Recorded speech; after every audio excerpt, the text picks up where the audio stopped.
For an entire generation, people have experienced Star Wars the only way it's been possible, on the TV screen. But if you've only seen it this way, you haven't seen it at all.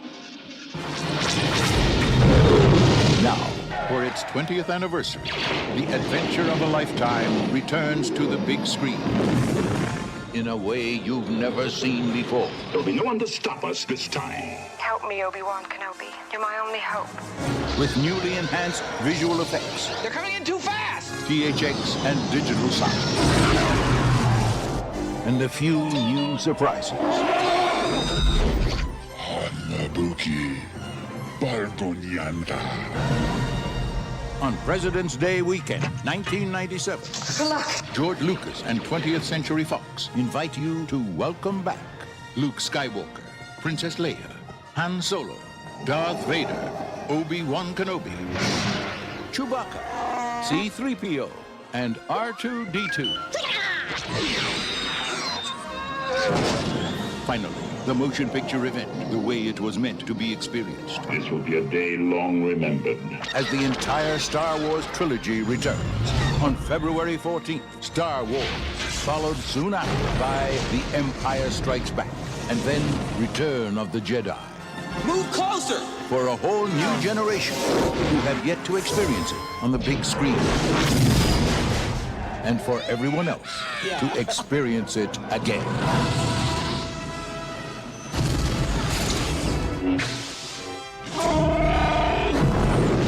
That boy is our last hope. No, there is another. The Star Wars Trilogy, Special Edition. See it again for the first time. The Force will be with you, always.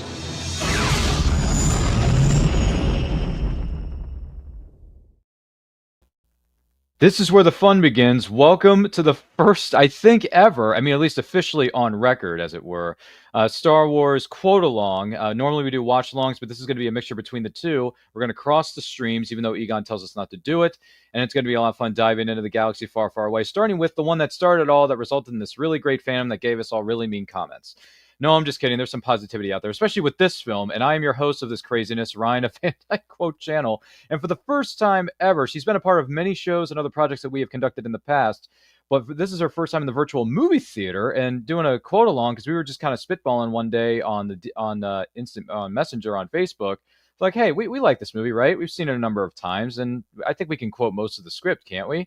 And she said, no, we can actually quote the whole gosh darn thing. And I thought, hey, why don't we just do it live in front of the people of the world and entertain them for just a little bit of time?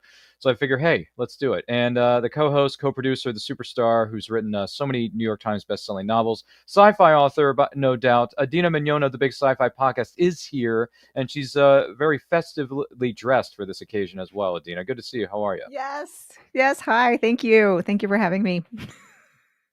Yes, and I have my R2 shirt, which I've had for 13, 14 years. Whenever The Force Awakens came out, Kohl's did a whole line of Star Trek wear.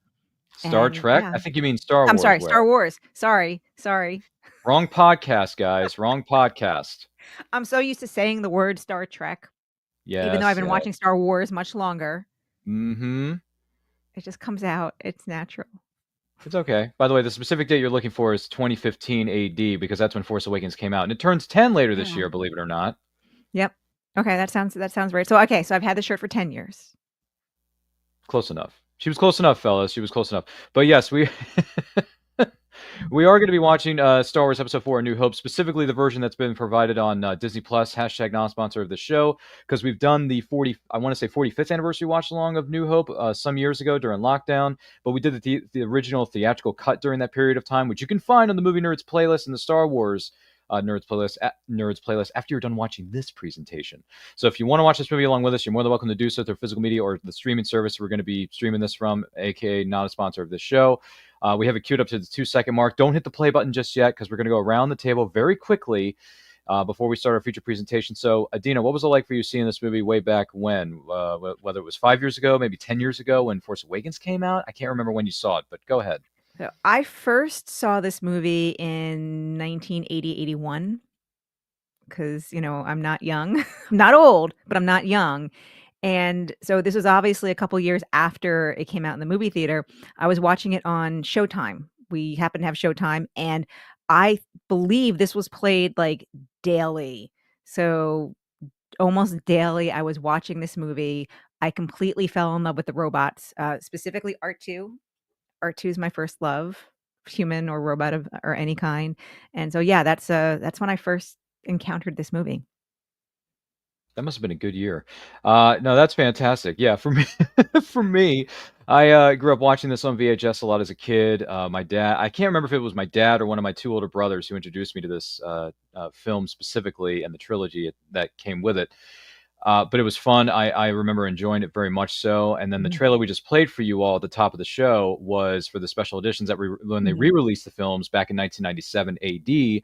And we went to the Senator Theater in Baltimore. We saw him on the big screen. My dad came. He was driving home from work one night, and I was playing. I was at a friend's house. We were outside playing, and he said, "Son, you better get home soon. We're gonna be leaving soon." And I said, "Why?" And then he drops even though he says the line incorrectly, Adina, he says, "Luke, I am your father." I'm like, "Oh my God, we're going to see Star Wars!"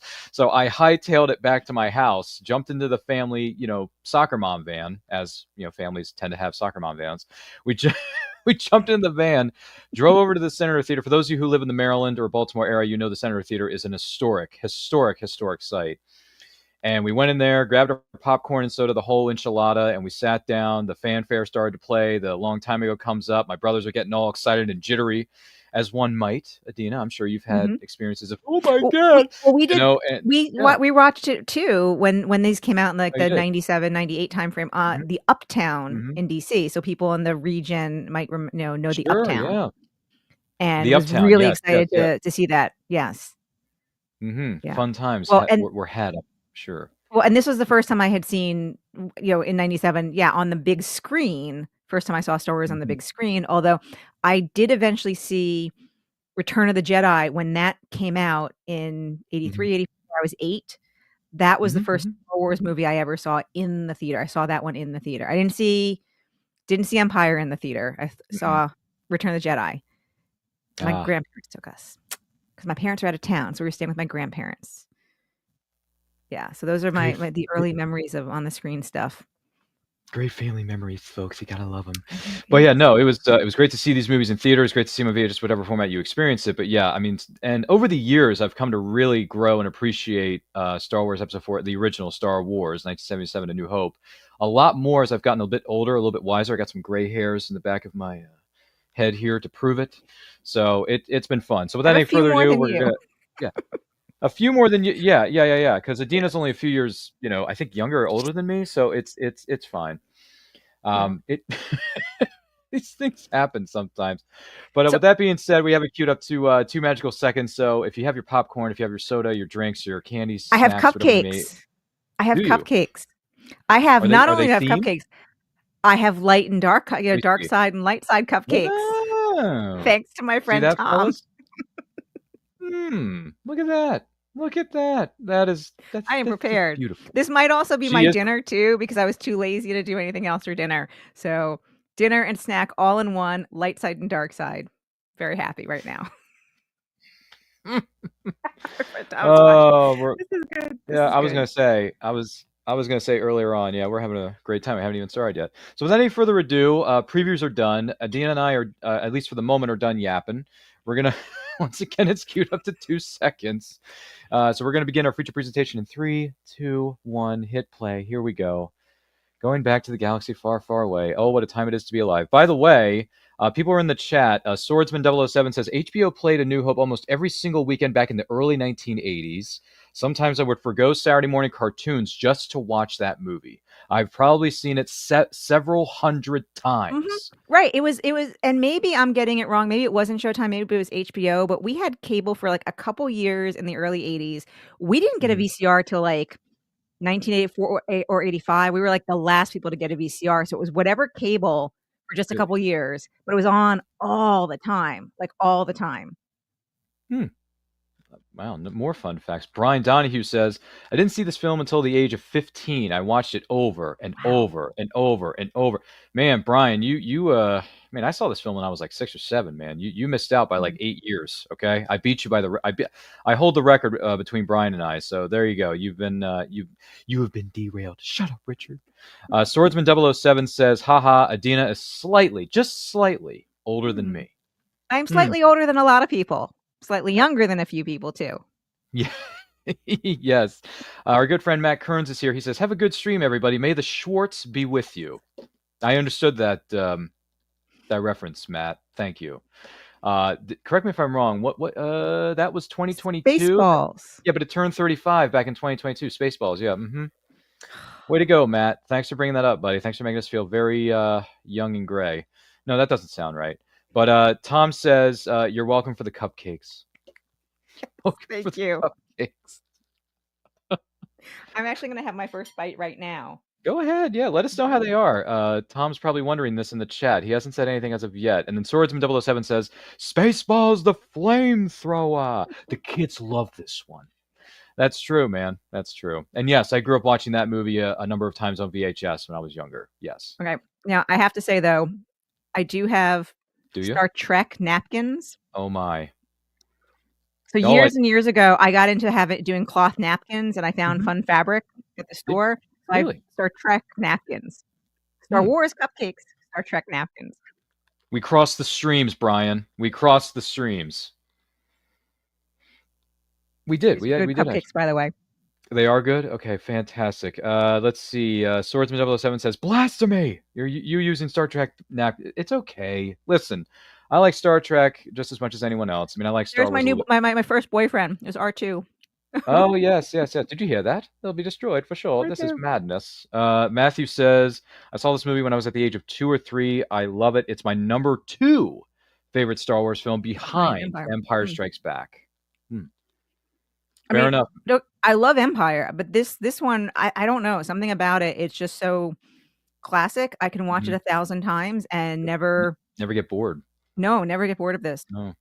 So I think this is why this one is my number 1 of all the Star Wars. And there's nothing wrong with that either. There's nothing wrong at all. And the other good thing about this movie, especially now with what we had some years ago, it was 9 years ago, I want to say, Rogue One, just roping right into. I had such goosebumps and chills during the last 10 minutes of Rogue One. Yep.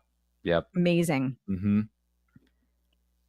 Yeah, great film too. I love Rogue One. In case anyone else had any oh, by the way, I forgot to add this on earlier between Adina, myself, and the audience. If you have any thoughts on this movie, some of the other movies, or even the books in Star Wars lore, anything that Star Wars is fair game tonight. So let us know in the comments. Let us know in the chat. Thank you to everyone who has chimed in thus far. Don't forget to like and share this with all of your closest frenemies or friends. If you're joining us live on the replay, thank you. And also thank you to our good friend Adina for being with us and bringing both the Trek napkins, the Star Wars themed cupcakes, the Star Wars themed shirts, and all the wonderful little things in her studio and her background. And I have 2. I don't know if you can see these right now, but these are 2, if I can bring this up for a moment. Your books? Yeah, I got Star Wars Leia, Princess of Alderaan by Claudia Gray, who's, to me, is the queen of Star Wars writing. And then I have a book here by indie author Stephen Kent from geekystoics.com. You can find him on Substack, geekystoics.com. And he's got a book called How the Force Can Fix the World, Lessons on Life, Liberty, and Happiness from a Galaxy Far, Far Away. So check it out. It's on Amazon. Have you read that one yet? I have. It's a great book. I loved it. I gave it a 5-star review on Goodreads. Okay. I'll check that one out. Another one that I had did the audiobook recently was From a Certain Point of View. Yes. It's a collection of short stories of all the different characters, like all the different like minor characters in Star Wars, and certain scenes or lead up to scenes from their point of view is great. It was longer. It was a lot of different stories written by a lot of different people and read by a lot of different people. So I definitely recommend that.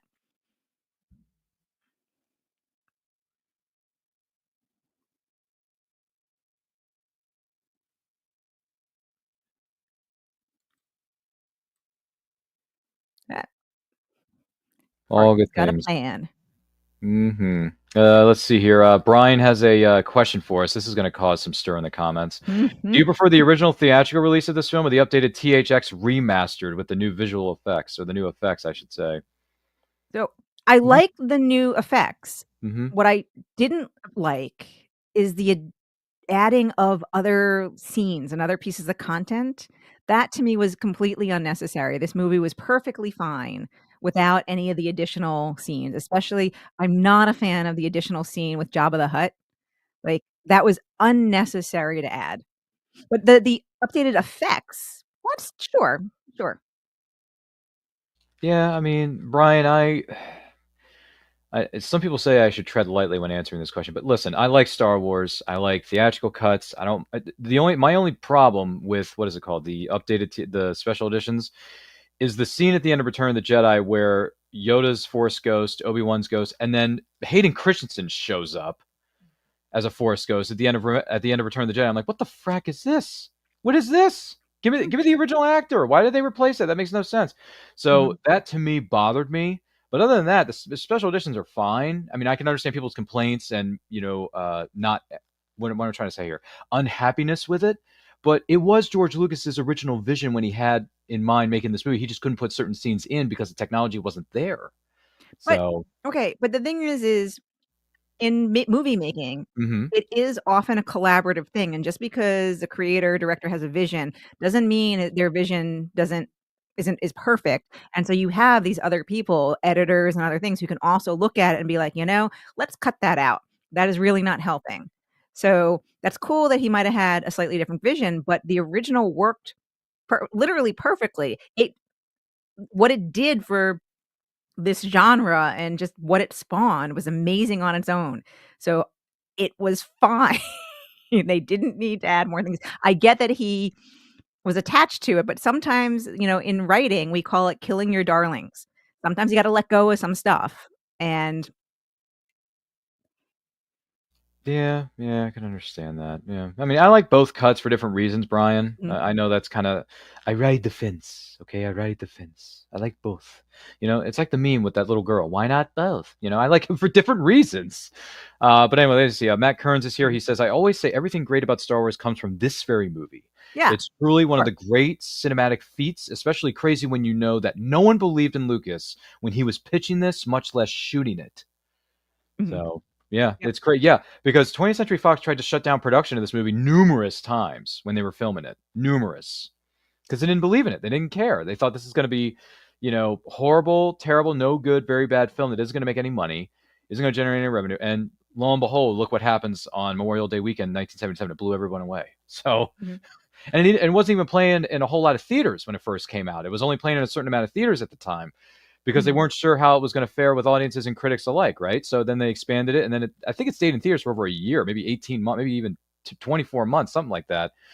Some of the people out there would know this more than I did because I wasn't there in '77. I'm sorry, but let's see. Kearns So always I said, was, although yeah, I don't have memories from 1977, I do have memories from 1978, mm-hmm, which was 47 yep, years ago. mm-hmm, Am I right? Am I doing math right? Because 48, yeah, okay, but I'm specifically thinking, or so today's 47, April yeah. I'm 12th. sorry, yeah. It's my brother's birthday, Oh, and I have memories of when he was born, and I have memories of my mom being pregnant, so I know I have memories that are 47 years old.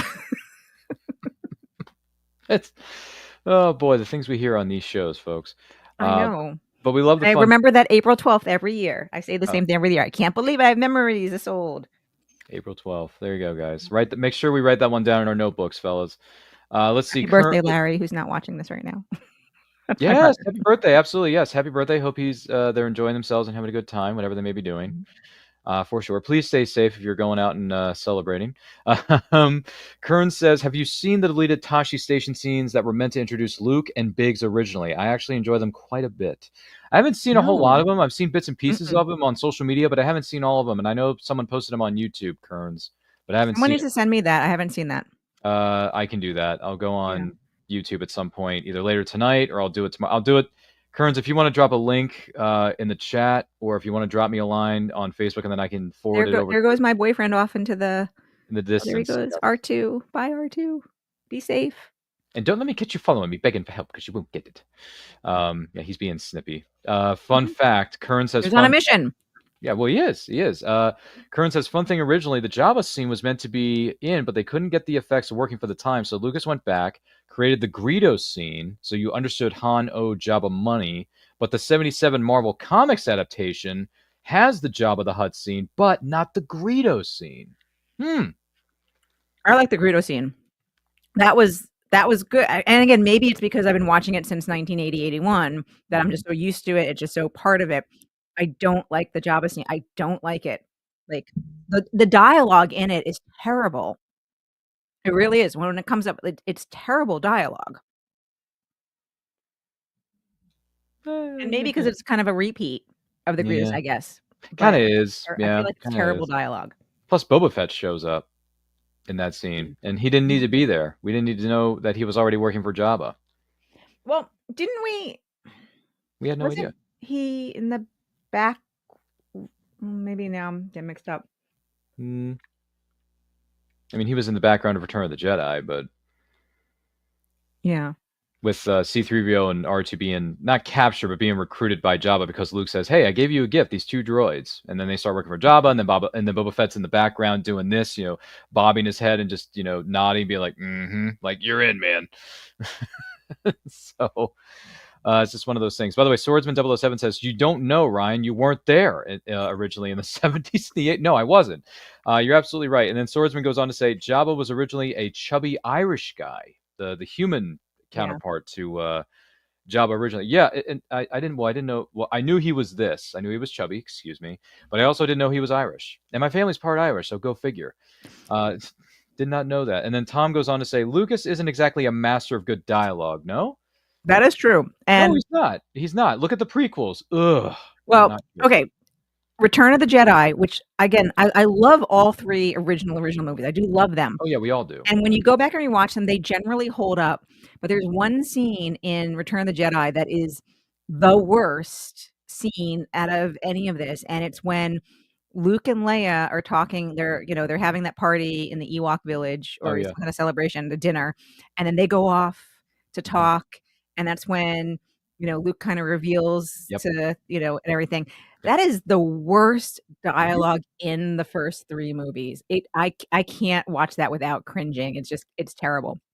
But again, the overall, we love all of it. And by the way, my dark side cupcake is all done. I have the light side one now. Just to give everyone a bit of a score update as we go throughout the course of these proceedings. She's finished 1 cupcake. Now we're moving on to the next one. So there you go, fellas. It's coming. There's 4 more in my kitchen, but those are staying for another day. Those are staying for another. There you go. That answers another question we had. Was there only 2 available to you, or you had more? But no, we're gonna save the 4 for another time. Not until I get a few steps on the treadmill. Oh, the treadmill. Absolutely, for sure. I can't mind those Jawas. Disgusting creatures. Houdini, Yeah, I was always so fascinated by the robots and the AI-ness and their agency. And this is one of the reasons why, to me, R2 was like the best robot, because he wasn't just a robot. He could problem solve. He could figure stuff out without being told.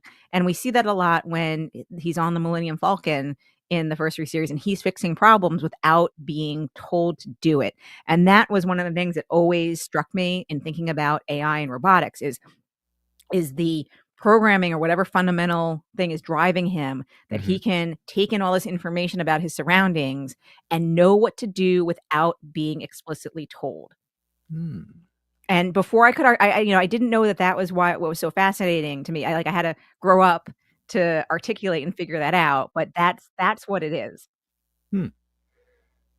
More fascinating stuff as we go throughout the course of these shows. Once again, this is the first ever Star Wars 1977, special edition iteration of it. Quote along, we are 15 minutes and 9 seconds into the movie. Do not forget to like and share this with all of your closest friends if you're joining us live or what is known as a replay. Thank you for doing that. And if you want, Well, this I don't mind, where they do the special effects where you've got the trooper on the thing. The thing, it's called a dewback. Okay, sorry. Well, and that's the thing, because it wasn't there originally. I have no idea what the name of the creature was. Yeah, it was a silhouette in the original cut. You just saw a guy in the corner on a horse that looked like a horse. But then when the Right. special editions came out, they remastered it. It says, "Oh, they're on dewbacks, actually moving living creatures." Okay. And that kind of ad doesn't bother me because it changes, it's Mhm, just it's a cute visual. I don't mind that at all. mhm. That's fun. Look, sir, droids. Yep. Yeah, if we took Adina over to the Tunisian desert and she starts finding little bits and pieces of R2 and C3PO laying around, she's like, "Look, Ryan, droids." And then you got to add them to your collection.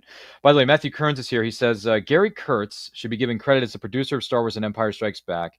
He helped Lucas a lot with the story stuff. He didn't produce Jedis. He was angry with Lucas for changing the plans, making Jedi the end of the series instead of doing episodes 7, 8, and 9, and intended, which were meant to introduce Luke's sister, excuse me.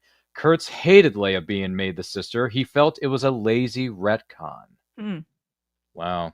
Wow, there were some heated discussions behind closed doors yeah. making these original 3 films, Matt. I did not know that. Yeah. I mean, it was, obviously that was the decisions were made to make the sister, in the Mhm. third movie and not before. That's obvious. But I don't think I mind, especially as they develop the concept of Leia and into General Organa and how she really was just kind of a more powerful individual in her own right. And I kind of liked what they developed Leia into over the years. I think that's amazing. And when we eventually really see more of her character in this, I mean, there are a couple of scenes where, as I look back on my life, I mean, she certainly had an impact on me as a wow, like she's taking control of herself and her situation. She's not just waiting to be rescued. She's getting in there and she's doing. And again, looking back on my life and thinking about, watching this 100 times when I was 6 or 7, getting that message that this is what women do. They take charge, and I think, the fact that they developed her, I'm very happy with that. Well, somebody has to save our skins. Also, Matt says, sadly, I won't be able to stick around for the duration of the whole stream tonight as I'm going to a screening of 1990s masterpiece Teenage Mutant Ninja Turtles tonight.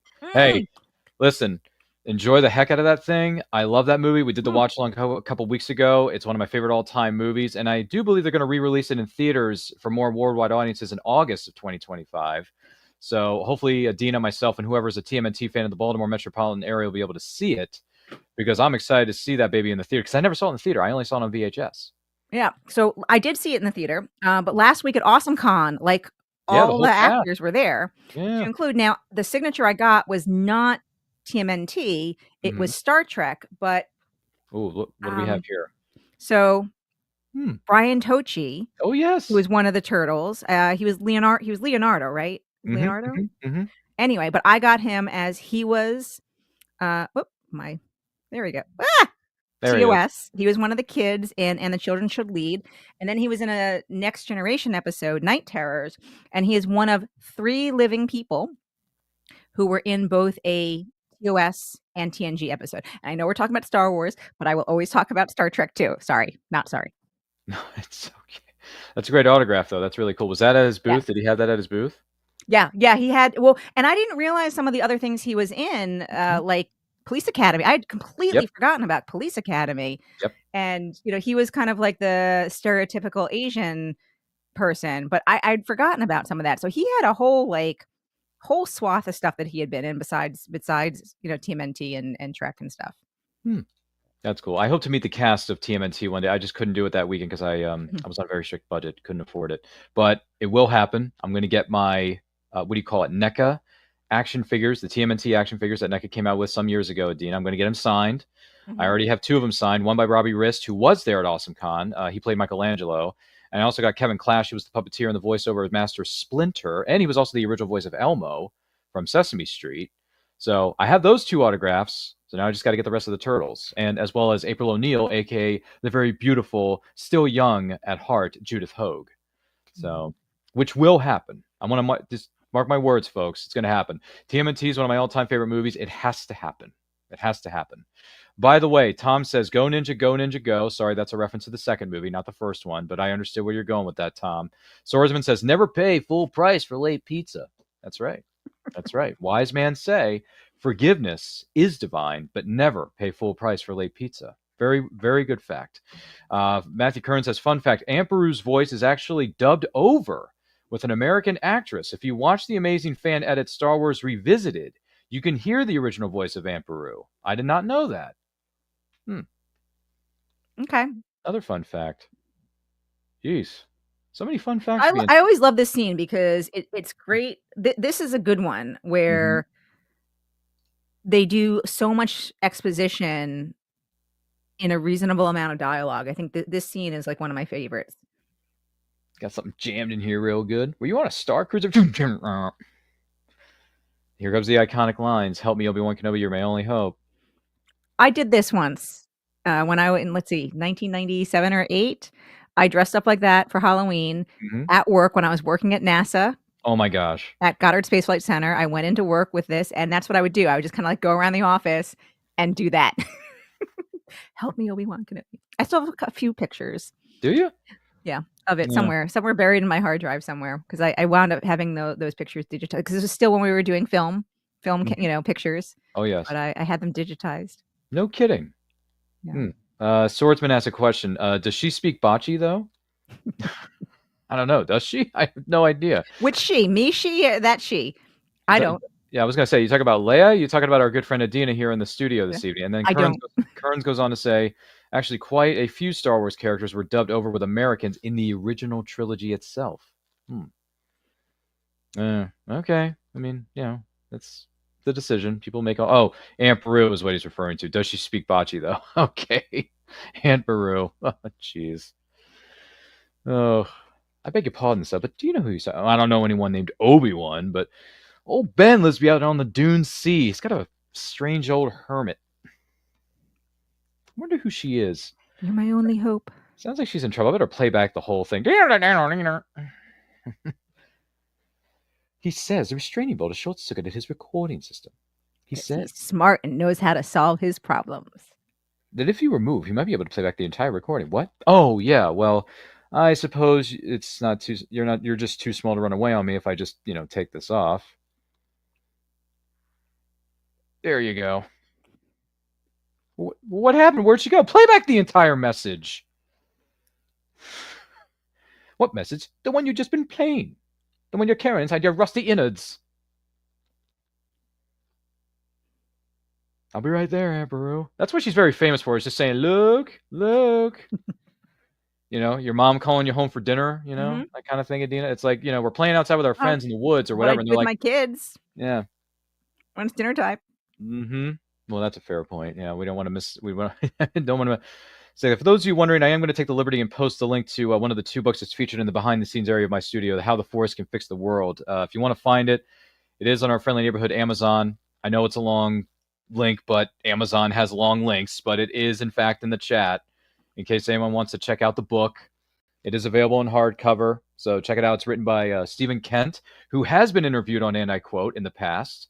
So we have an episode with him where Adina and friends, and all of you who may be watching or listening to this right now, when you're done with watching this, you can go back and watch the interview we did with Stephen Kent, because he had a incredible, fascinating insight, not just into Star Wars, but how other fandoms that are somewhat similar to Star Wars can help us tell stories and explain things about life. So take a look at it. I think you might enjoy it, Adina. Okay. I think I will. I mean, just based on the title.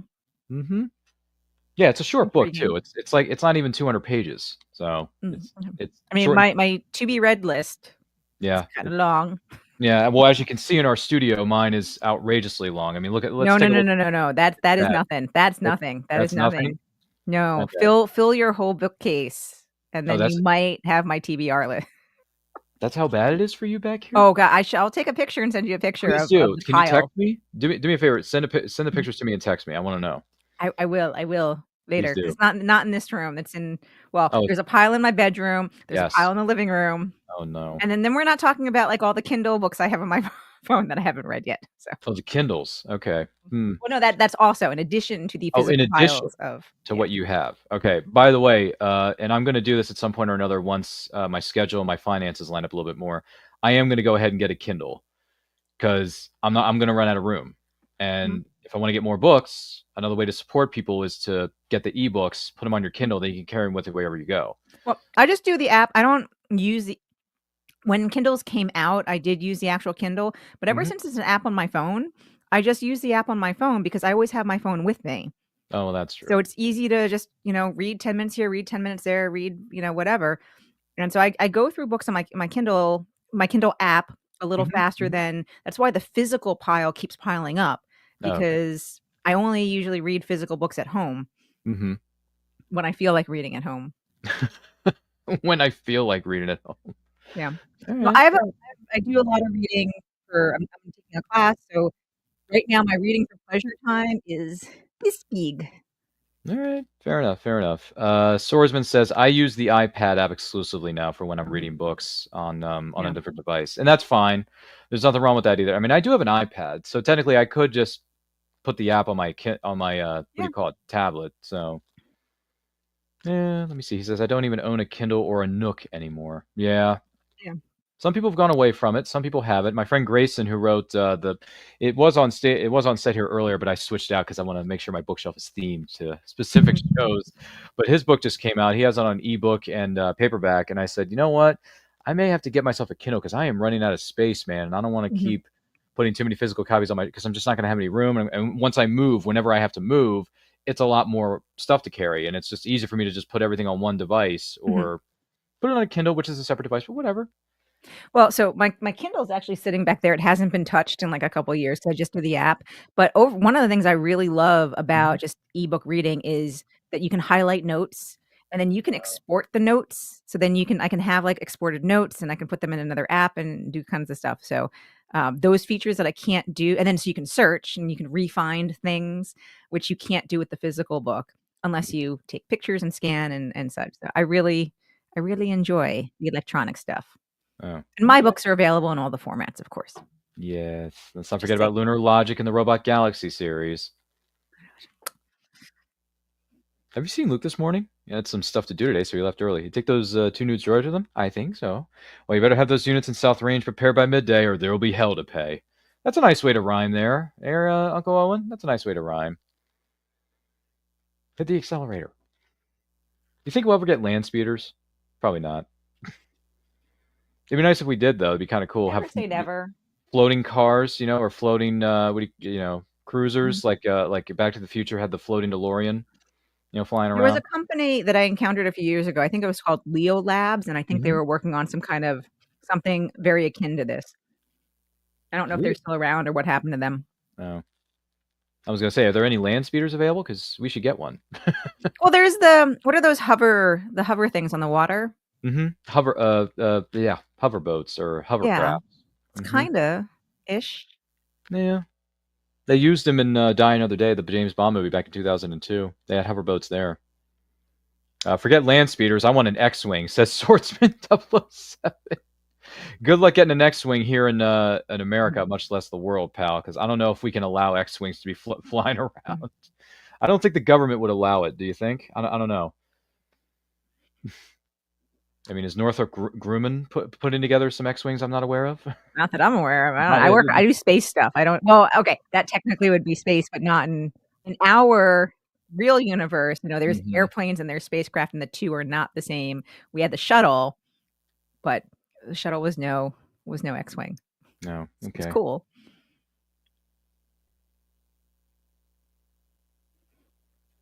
Yeah, they start stripping his speeder for parts. So the same people are kind of like the Jawas. They want to get all the pieces of people's be like junk dealers or Mhm. just or traders or thieves. Well, when did you watch the Kenobi series? I did, yes. I've seen Yeah, Kenobi. I've seen Book of Boba Fett, and Book of Boba I Fett has did a lot of interactions with the Sand People too. right. I like the backstory on the Sand People. Hmm. I thought that was kinda interesting. Yeah, I liked it, especially when they explored it even further with the Book of Boba Fett series that Mhm, Tamora mm. Morrison did. Scares him off. And here we get one of the most iconic phrases in the history of cinema that people still use to this day, 48, 49 years later. Hello there. Come here, my little friend. Don't be afraid. Oh, don't worry, he'll be all right.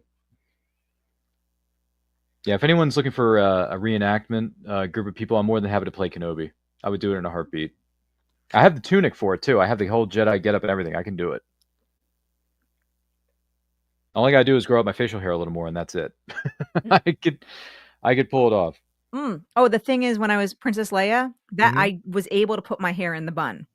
Oh, you did manage that. I used piece of foam to Mhm. kind of set the shape, Yes.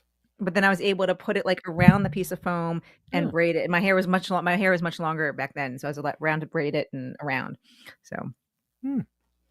I don't have great pictures of the hair because I have it with like I'm wearing the hood on top. Yeah. So you don't really and again, this is back in like these days, you would take like 1,000 pictures from all angles until you'd have it all. Back in the day, you took one or two or a few, not knowing if when you developed your film, they'd actually come out.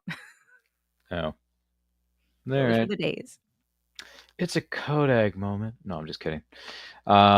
We've mentioned those Not phrases yet. in the Who's past. we? Kodak moment this, Kodak moment that. I remember getting the disposable cameras back in the day where you just wind them up and then you just take like 24 Mhm. photos and you take them to the 1 hour photo place. Get them developed, put them in those little envelopes that they would give you. They were provided for you at the time. And you would stick them Mhm. and put them away in these boxes that your family wanted to keep for family's sake, or keepsakes, excuse me. Or we would put them in photo albums, depending on who you ask. So believe me when I tell you, if you look at our storage locker, we have tons of boxes just filled, packed to the brim, Medina, Mhm. of old school family photos.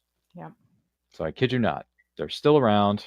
And if my brothers and I ever want to venture back into that world, a simpler time, we can just go to the storage locker and do so. For those of you wondering what the Bantha fodder is going on, we are 32 minutes and 15 seconds into the great film known as Star Wars: A New Hope. The version we're watching is the special edition cuts, or also known as the McClunky cut, most recently on Disney Plus. Hashtag not a sponsor of this show. If you want to queue up your copy on physical media or this streaming service, please do so. Watch the movie along with us.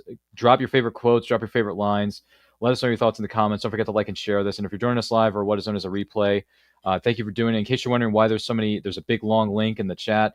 It's because the book, How the Force Can Fix the World, if anyone's looking for a copy of it, you can find it on Amazon. It's on ebook, however you want to go about it. It's available. Link is in the comments. Check it out. Stephen Kent was on a previous episode of the flagship show known as And I Quote, which you can find on our playlist, respectively. And it was a great discussion. So feel free to check that out once you're done experiencing the greatness that is Ryan and Adina's commentary on 1977 Star Wars. And he was a good friend. Which reminds me, I have something here for you. Fun fact, that chest that they used was also used in Superman the movie with Christopher Reeve. Yep, same chest.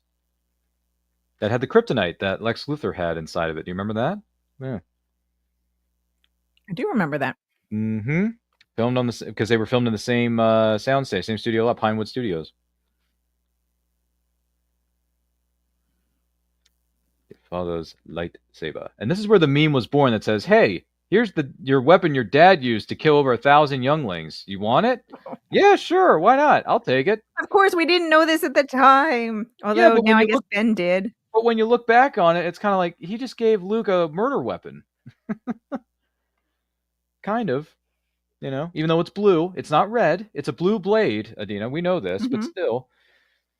Before the dark times, before the Empire. Someone put together a video essay on YouTube says this is how you figure out that Obi-Wan Kenobi has PTSD. When he goes into what happened with the Clone Wars, the things he saw, the things he experiences. I haven't watched the full essay, Well, but I hear it's pretty good. I feel like the response to that is duh. Well, yeah, but as a little boy, I didn't know it at the time, but as a grown up now I understand. Right. That's what I meant. By the way, Kearns goes on to say, also Lex Luthor's computer console was the same one used on the Death Star. No kidding. No kidding. I feel like I'm due a rewatch of the Christopher Reeves Superman stuff. Considering we recently lost Lex Luthor himself, Gene Hackman passed away recently. Yeah. R.I.P. to a great actor and a great character actor at best. Gene Hackman, he gave us great performances in the Superman movies. Obviously, he was great in Unforgiven, the Academy Award-winning film with Clint Eastwood, French Connection, whole bunch of others. And the Poseidon Adventure. He was in the original Poseidon Adventure from back in the day, in case anyone's wondering. Let's see. Tom says Lucas didn't know that at the time either, that the lightsaber was a killing device. Right. Because so much was like backfilled and developed after, really. Yeah. And then Swordsman says fun sabers, or I think he's trying to say lightsabers were the bomb or something like that. I'm not sure. But yeah, I remember having the plastic ones that would come out of the, the plastic lightsabers. They had them at KB Toys. Anybody remember KB Toys or Toys R Us? I had the Return of the Jedi one, Adina, that made sounds, vroom, vroom, vroom. And I played with it so much that the batteries went dead, the sound went out, the blade got beaten up, chewed up, whatever it was. Didn't really work anymore. Yeah. Well, see, I didn't have any Star Wars toys when I was a kid in the 80s. My brother had them because family members like my grandmother insisted buying me Barbies for Christmas. So my brother got the Star Wars toys. So I played with his Star Wars toys. I was going to say, I'm assuming you didn't play much with the Barbie dolls. So you'd be surprised because you know what you can do, and just like, again, you're imaginative. You can turn your Barbie dolls into other Star Wars characters or whatever. But no, they did sit. What we would do is in our house, like each room was a different locale. Like I think it was like the kitchen was Tatooine, the living room was the Death Star. That's what we would do. Oh yeah. The action figures. Gotta love those things. But yeah, I never had my own. I played with a lot of them, but they were not mine. They were my brother's. I think I wound up having one because I was able to buy one. And then when Return of the Jedi came out, I had my own Ewok stuffed animal. And that was it. That was it? That was it. Did you ever Again, they got me Barbies.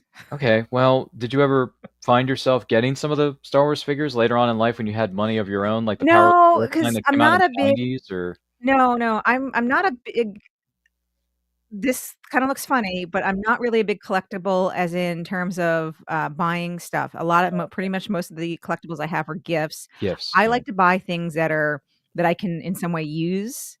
So, like, I have so again, getting shirts because I'm gonna wear the shirts, or getting mugs because I'll use the mugs. The first, like, major piece of memorabilia I ever got, but it was still a useful thing, was a 3D chess set. So on Star Trek, there's the, 3D chess set. And Franklin Mint offered it, like, this was 30 years ago. And, I justified it because it's a chess set. We can play chess with it. And so other things that I have, mostly like these guys, these are all gifts. These are gifts. Wow. That's very fortunate. You don't have to pay a dime for all the wonderful collectibles and the adorning things that are adorning your studio. I only truly, actually, I really do only have a handful of collectibles, but I pay for, like, I'll buy books, I'll buy autographs. Of course. Yeah. I buy a lot. I bought a lot of books recently on thriftbooks.com. I don't know if you're familiar with that website, but I've gotten a lot of those lately. By the way, Thrift Books is very good at taking my money.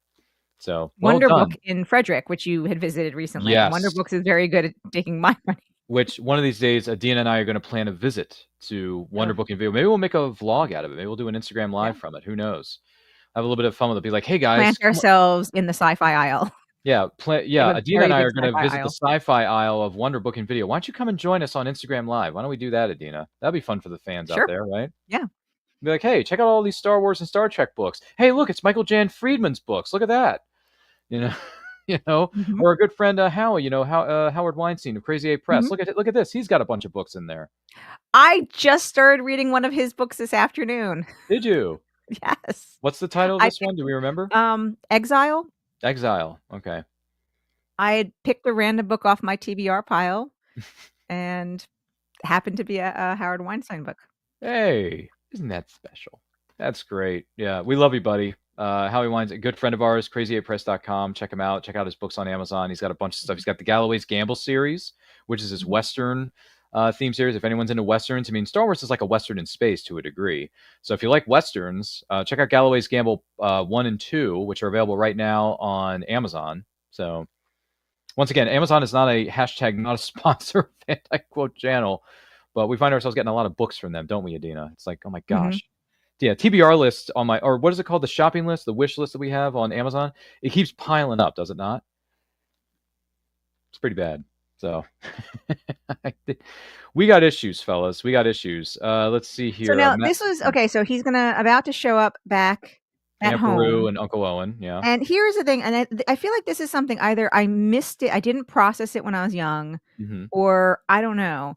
But I remember watching this with my older son when he was sick, because I figured, I don't mind my kids watching movies at the same age I was. So I was 6 when I was watching this. Hmm. No problem with my kids being 5 or 6 and watching this. And my brother was younger. And though here you go, you get the very like disturbing skeletons, which I don't think I processed it.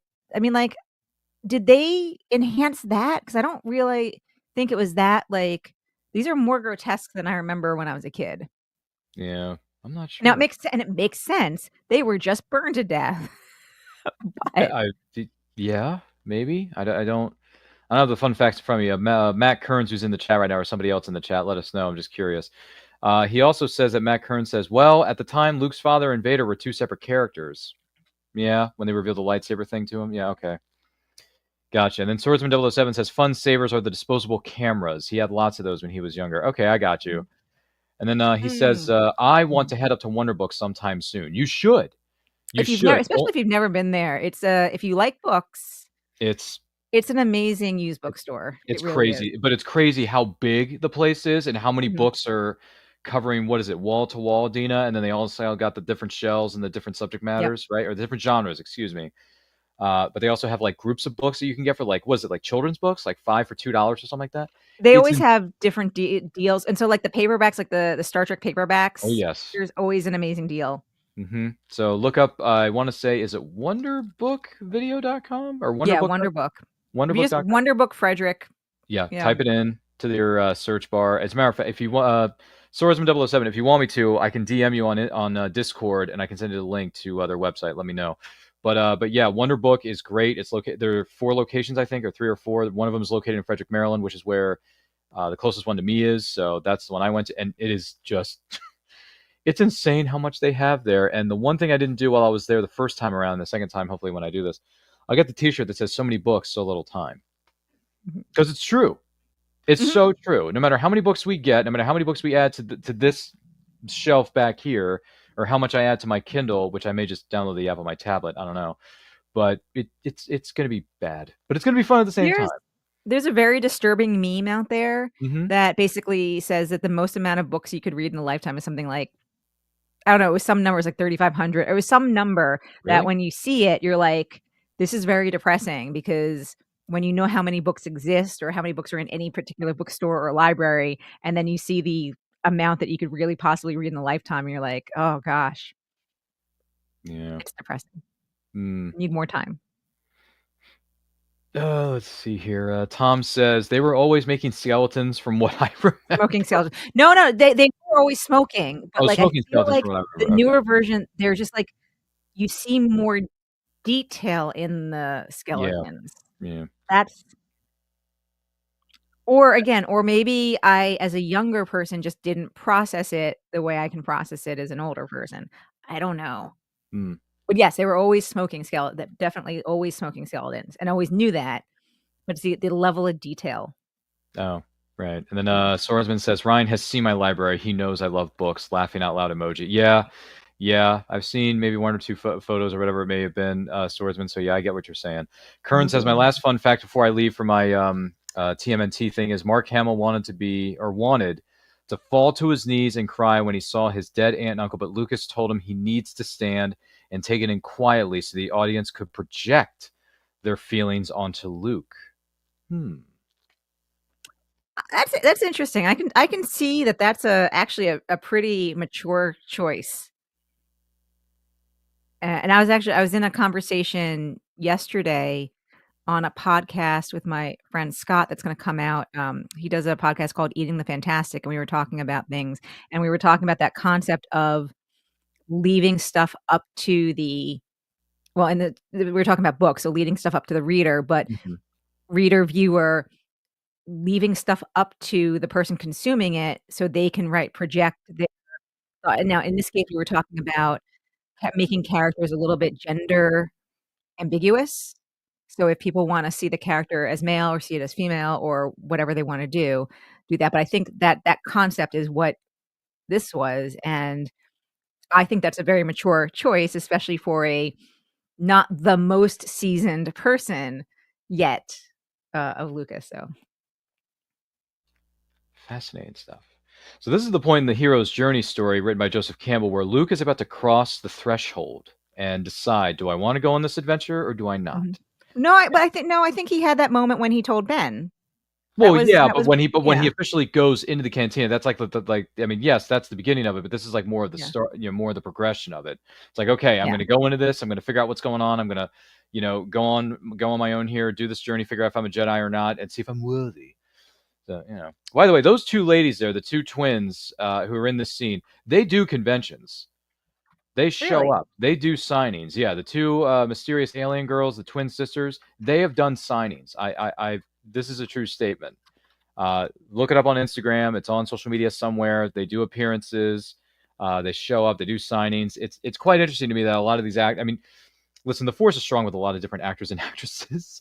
So a lot of people who are in the original films are still alive. I mean, the girl who was the dancer for Jabba the Hutt in Return of the Jedi, who came back to do reshoots for the special editions in '97, is still alive. So we talked to a very interesting person a couple weeks ago on the Big Sci-Fi podcast. We talked to Dave Barclay. He's one of the master puppeteers on Jabba. Empire and Return of the Jedi. He was Yoda's eyes. Oh, that's right. Yes. And then he was the tongue and hand, one of the hands for Jabba in Return of the Jedi. He was the one with the hand that was holding the chain to Leia. Oh, yes. And he worked for Jim Henson for a long time. He worked on Dark Crystal, at Fraggle Rock, all these things. Really interesting to hear his stories from that perspective of such a different kind of character and bringing a different kind of character to life. So check that out. Hashtag not a sponsor. But they're good friends of ours, so check out the Big Sci-Fi podcast, why don't you? Yeah, by the way, this is one of my favorite scenes, too, where Luke's just trying to have a normal drink, and he's like, he doesn't like you. Sorry. I don't like you either. He's just such a fish out of water at this point. Yep. Come, let me get you something. And then Obi-Wan's like, let me take care of this. Pulls out his saber, chops off everybody's arms. Blood's on the floor. This is a PG-rated movie. It's like, hey, this movie's uber violent, Lucas. What are you doing to us? But it didn't bother me. The blood didn't bother me at all. No. Because it's quick. It's a quick scene. It happens, and then he says, couldn't Chewbacca here? He's first made on a ship that might suit us. And here we get the introduction to one of Hollywood's greatest leading men of all time, also known as Harrison Heartthrob Ford, right? My other first boyfriend. My first humanish boyfriend. Yes, Han Solo, Captain Millennium Falcon. By the way, this is a cosplay I hope to do in the future, Dina, as Han Solo. Okay. Yeah, I think I can do it. I think I could pull it off. You ever heard the Millennium Falcon? Should I have? It's the ship that made the Kessel Run, less than 12 parsecs. I thought we're in Imperial starships, not the local ball cruisers, mind you. I'm talking about the big Corellian ships now. She's fast enough for the old man. What's the cargo? Let's see. Kern says, I don't think Lucas gets credit for being a great director. American Graffiti is one of the finest YA young adult films ever made. That is true. I will give Lucas credit for that. American Graffiti is a darn good coming-of-age movie and a great cast. Great cast. Ron Howard, right? Adina? You had Dreyfuss was thrown in there. I mean, it's one of the best. So, nothing wrong with that, huh? And then Swordsman says, I mean, the movie literally starts with Darth Vader choking a dude out. I mean, if we're talking about the original movie of Star Wars, then yeah. I have an almost special visitor if he wants to come in. Oh, do you? And just wave for a second. Do you want to come in and wave for a second? My older child who doesn't want to, is not watching Star Wars with us. Okay. Good to see you, youngling. Okay. He was just checking in. Okay. Well, good to see that person's exactly. Yeah. Imaginary hand, non-imaginary hand, whatever it's called. Swordsman says violence at the outset. Laugh out loud in Star Wars with Vader choking the dude out. Yeah. Hey man, he wasn't giving him the answers. That's why Vader was choking him. By the way, R.I.P. to the great James Earl Jones. Let's not forget about James Earl Jones, because without James Earl Jones, it would be no iconic voice of Darth Vader. So thank you, James. We miss you. We love you. And hey, at least you're living it up in the field of dreams with all the ball players, reading all the books, writing all the magazine articles that Adina can get her hands on, because people will come, Adina. People will come. So just remember that, folks. That's a great film too. If you haven't seen Field of Dreams in a while, folks, you should revisit that. That's one of the greatest American films It's of been all a while. time. Yeah, we did a watch along of that last year because it turned 35. I know I'm making Adina feel so young again. Oh no. Yeah. It came out in 89. I can't help it. So what was really interesting in that from a different point of view book is I think they did one story was with Greedo, one Yes. story was with like the band. Oh. You know, and so this scene was in like 3 or 4 or 5 different stories from different people's point of view. It was cool. Over my dead body. That's the idea. Na Laklenko, Gakolska. Yes, I bet you have. Maklanke. Hashtag Han shot first. And he was very lucky because Greedo did shoot and missed his head by like 8 inches. Sorry about the mess. Gives him a gold coin or Republic credit. That is a scene right out of a Western. 100%. That entire scene was right out of a Western. Mm-hmm. And it's great because I like Westerns, right? I like Westerns. I like Western books. I like Western stories. And heck, back during lockdown, I wrote a short story that was a Western. That was fun. I think how many words did that come out to? 3,000 words, Adina. Mm-hmm. That's good. That's good. It is. Yeah, my next one that I'm writing right now is going to be 5,000 words. So, yeah, I'm excited. Yeah. It's a good time. Anytime's a good time to be, and it's never too late or too early to learn to just go out and start writing. It's fun. I don't know if I'm going to be able to write a sci-fi book because sci-fi is a little too deep for me, but I'll leave that to Adina and the professionals. Well, just write what you feel like writing. Yeah, I can't write sci-fi, but I can write Westerns and treasure hunter type stories. Well, but then, turn like the horses into speeders, side characters into robots, and there you go. You have science fiction. Sure, maybe set it on some moon of some faraway planet instead of, and there you go. Maybe I can write a sci-fi Yeah, short because story. really a lot of writing, a lot of stories is about the story and the John Campbell art, the hero's journey. Hero's journey, and then some of it is just the setting. So you could write a sci-fi if you wanted to. Okay, maybe I'll give it a shot after I'm done writing this 1980s set treasure hunter story set during the Ronald Reagan, the actor, the Reagan years. So, here comes Dina's not so favorite scene. This is stupid. This is stupid. I'm sorry. I'm saying it. It's no. It's fine. I understand. By the way, for those who wonder, look at this dialogue. This is just it's choppy. Yeah. By the way, Swordsman 007 says, "You can do it, Ryan." Writing a sci-fi short story. I mean, I've watched a lot of Star Wars and some Star Trek, so maybe I could piece together something. Maybe I don't know. Maybe if I watch First Contact again, maybe my sci-fi muscles will. Well, again, don't worry about the genre. Just worry about the hero's journey and the characters and what the conflict, the tension, all those things are. And then the sci-fi-ness comes from the settings and the trappings around it. Okay. All right. She's got a point, fellas. This is why we pay Adina the big bucks around here in the studio. We appreciate the encouragement, the enthusiasm, and all that good stuff. And then Tom says, start the story like this. A couple weeks ago in a galaxy right next door. That'll be my opening line, Tom. I'm going to use that. Thanks, buddy. I like it. Yeah, that's going to be my opening line in my next short story, which is probably, now that I've been getting the wheels turning, maybe I'll do a sci-fi story. Who knows? I don't know yet. Let me finish this story first, and then I'll move on to the next one later. But yeah, a couple weeks ago in a galaxy right next. That might be my opener. I don't know. And then Tom says, anytime. Yeah. I appreciate it, man. Thanks for the inspiration. Feel free to send me a DM of some other liners or ideas to help me with my creativity, Tom. Appreciate you, man. Goodness gracious. Oh, boy. Oh, man, look at the size of this thing. What a piece of junk. She make 0.5 past light speed. She may not look like much, but she's got it where it counts, kid. I made a lot of special modifications myself. But we're a little rush, so if you'll just get on board, we'll get out of here.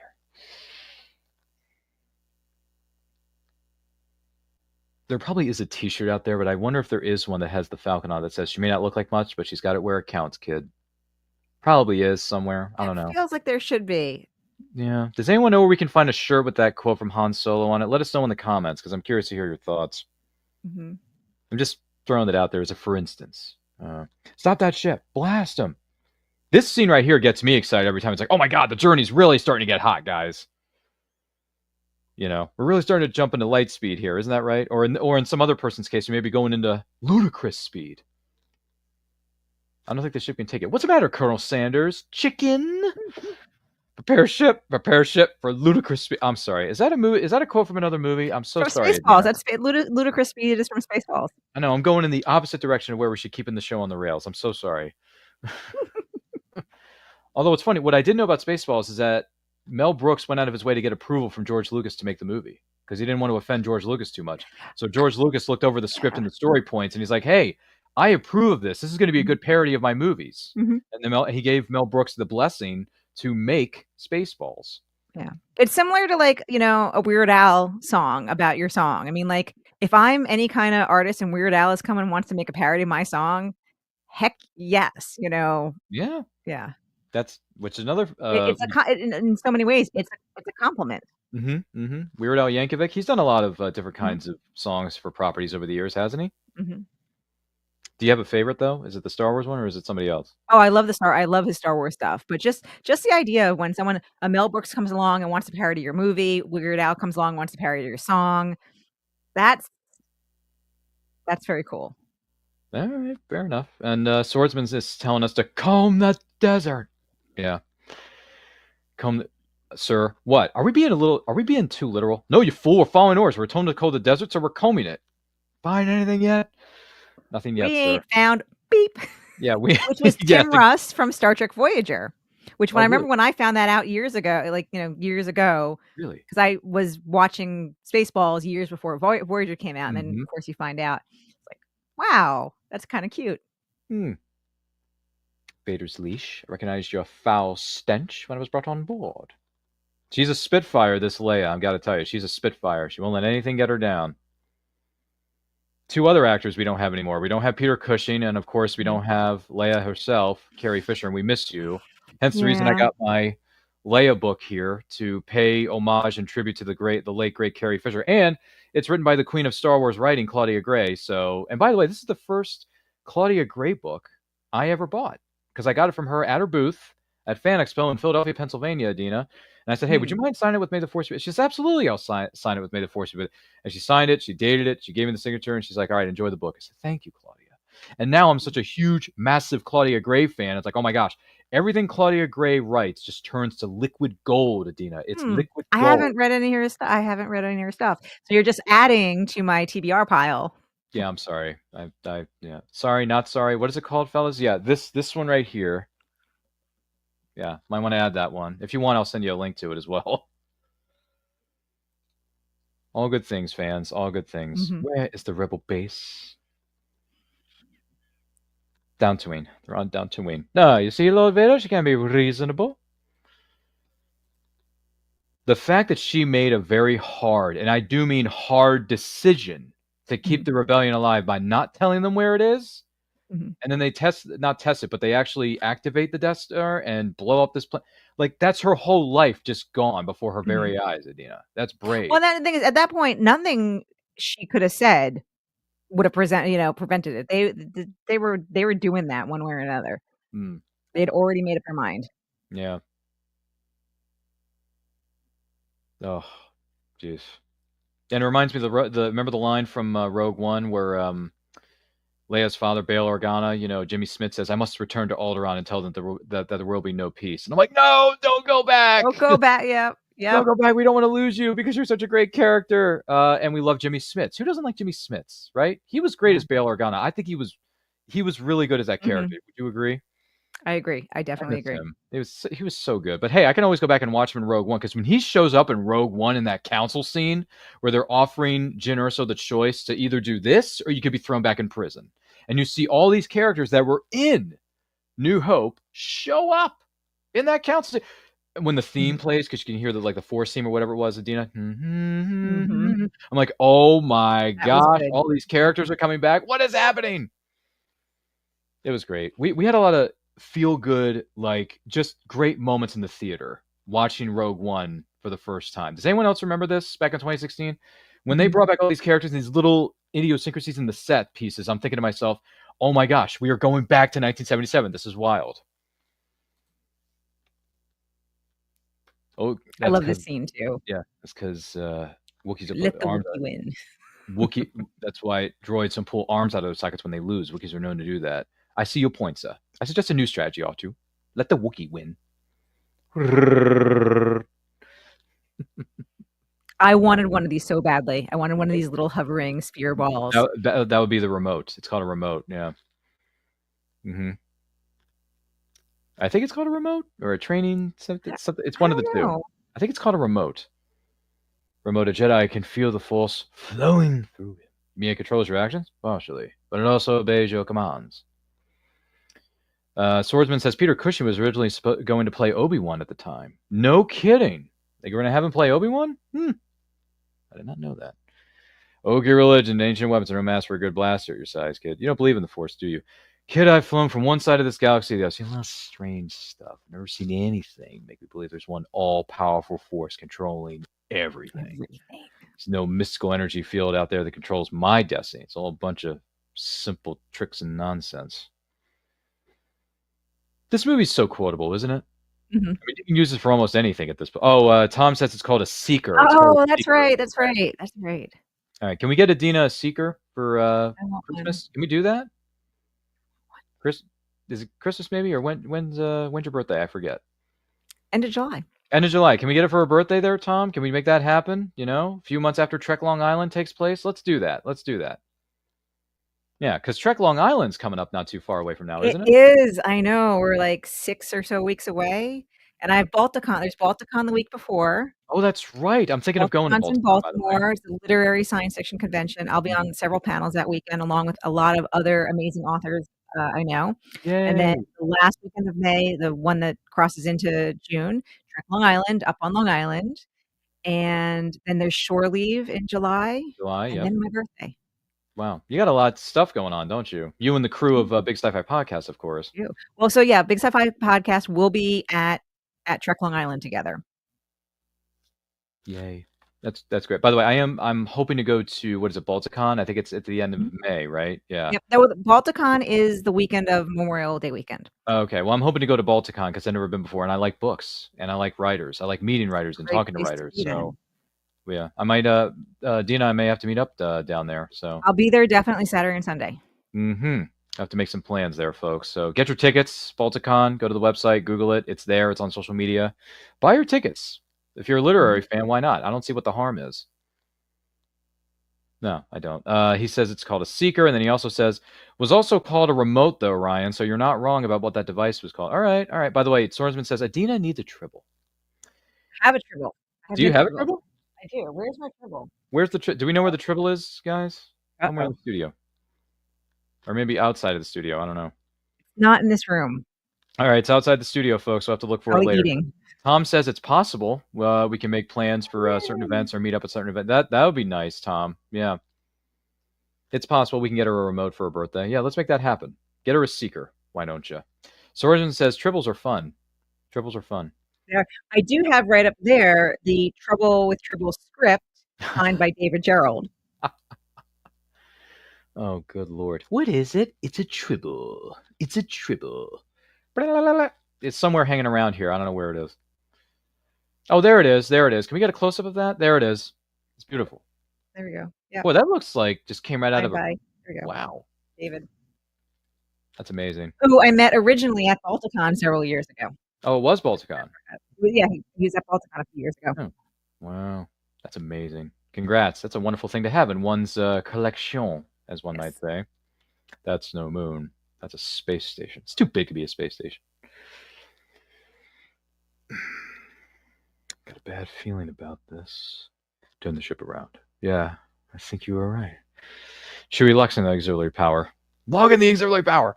Once again, this is the quote along that we're not doing very well at because Adina and I find ourselves just going on weird tangents about Star Trek and books and literary conventions that are coming up in the next 6 weeks or 5 weeks, whatever it is. I can't remember.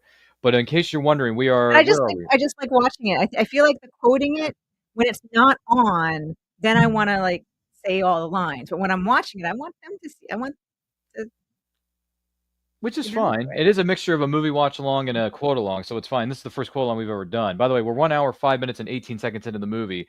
You can watch it on Disney Plus or physical media streaming service. This is a special edition version. This isn't the original theatrical cut, just to give everyone some pretext here. Watch the movie along with us. Comment below in the chat. We love hearing from every single one of you. Some of the funny things that you've said or stated are making Adina smile and laugh at the same time. So please, by all means, if you want to keep making Adina laugh and smile, cheer, and holla, let us know. And if you're joining us live on the replay, Music right now is amazing. it is. And once again, we got to thank John Williams for this, right? Mm-hmm. John Williams is the man. And he's still going. It's like 94, 95, something like that, Adina. And he's still cranking them out. So, claws out outboard shields. Claws out outboard shields. Yeah. Yes, we've captured a freighter entering the remains of the Alderaan system. Its markings match those of the one blasted its way out of Mos Eisley. She may yet be of some use to us. But yeah, let us know your thoughts in the comments. We appreciate all of you who have tuned in. And if you have any thoughts on this or the movies or even the books, the comic books, because there are so many of them out right now, let us know. And by the way, if anyone's going to Star Wars Celebration in Japan, let us know, because that's coming up here in the near future of next week. So let us know, because Star Wars Celebration, we all know there's going to be a lot of announcements or tidbits of news that's going to be dropping from that. And I'm sure if anything interests Adina, whether it's one of the TV series, the movies, or even the books, she's going to add them to her 6,000-mile-long TBR and be like, okay, I'm going to pre-order it. Look, as we all know, those of us who are book fanatics, buying books and reading books are two separate, related hobbies. Yep. Adina actually described both this to me hobbies about a week ago. She described this to me about a week ago, and I realized, oh yeah, buying books and reading them are two very different things. Mm-hmm. So that means it's nothing to be ashamed of. There's nothing wrong with buying books. You're supporting authors, you're supporting indie publishers and whatever else. And then, when you read them, you enjoy them. And there's a meme quote going around from like Umberto Eco that something about like comparing having a library of, like a TBR to having a wine collection. Because like you don't know what mood you're going to be in. So you need to have a selection available. Oh, that's another fair point. See, I'm telling you, I don't even know why I'm here. Adina can host this show all on her own. She knows what she's doing. She has all these fun facts and little things about life and pieces of life advice that we should be taking. I'm like, you know what? Why am I even here? Adina's the expert on this. I'm not even worthy of being in the same. Because you're better at quoting than I am. I am. That's true. I just want to watch because it's good. These two guys are in for a unfortunate surprise of getting bobbled on the head, and then they're like, hey down there, give us a hand with this, and then you get two stormtrooper outfits out of it, right? Mm-hmm. Give us a hand with this. Yeah, let's leave our post. Let's not tell anyone we're leaving our post. And then blasters are firing off. TK421, why aren't you at your post? There's a t-shirt that says that too. TK421, do you copy? I think there's a t-shirt that says TK421 ... I think one of the point of view stories was a TK421 story. Was it? I think so. I want to say so. Mm-hmm. Take over. I got a bad transmitter. I'll see what I can do. And those two. What always kind of like bothered me about this scene is they got up there really fast. Really fast. Especially, they've never been on the station before. Mm-mm. How do they know? They got up there very fast. There's no roadmap either. Yeah. So how did they get up there so fast? What's it called? Suspenders of disbelief, Adina? I guess maybe there's a lot of that in this movie. I mean, again, love the movie, but there is quite a bit of that. But there's a few things that still just like bother me a little bit. Okay, fair enough. He says he's found the controls to the power beam that's holding the ship here. They're trying to make it appear on the monitor. And then this was added in. This was not part of the original movie. Really? Yeah, C-3PO doing more narration or exposition of where the beam is or where you can shut it down from. That was added in later. So. Really? Oh, yeah. Yep. Fun fact. Feel free to look it up. If you have the despecialized, aka the original cuts, there are differences between the theatrical cut and the special edition, and the stuff that C-3PO says in the middle of the conversation, that was added in later. So that was special edition stuff. And then Tom says, plot holes in my 1970s space opera? Sorry, Tom. There are plot holes everywhere. I know. Still a great movie, though. Yes, it is. It is. And I try not to deeply think about it. And of course, we've had like almost 50 years to fill those in, but there every now and then there's one or two that just are. I mean, anything's better than just sitting around here waiting for him to pick us up, isn't it? I'm afraid I'm not quite sure, sir. He says I found her and keeps repeating she's here. Well, who? Who has he found? Princess Leia. The princess, she's here. What? Princess? Princess, what's going on?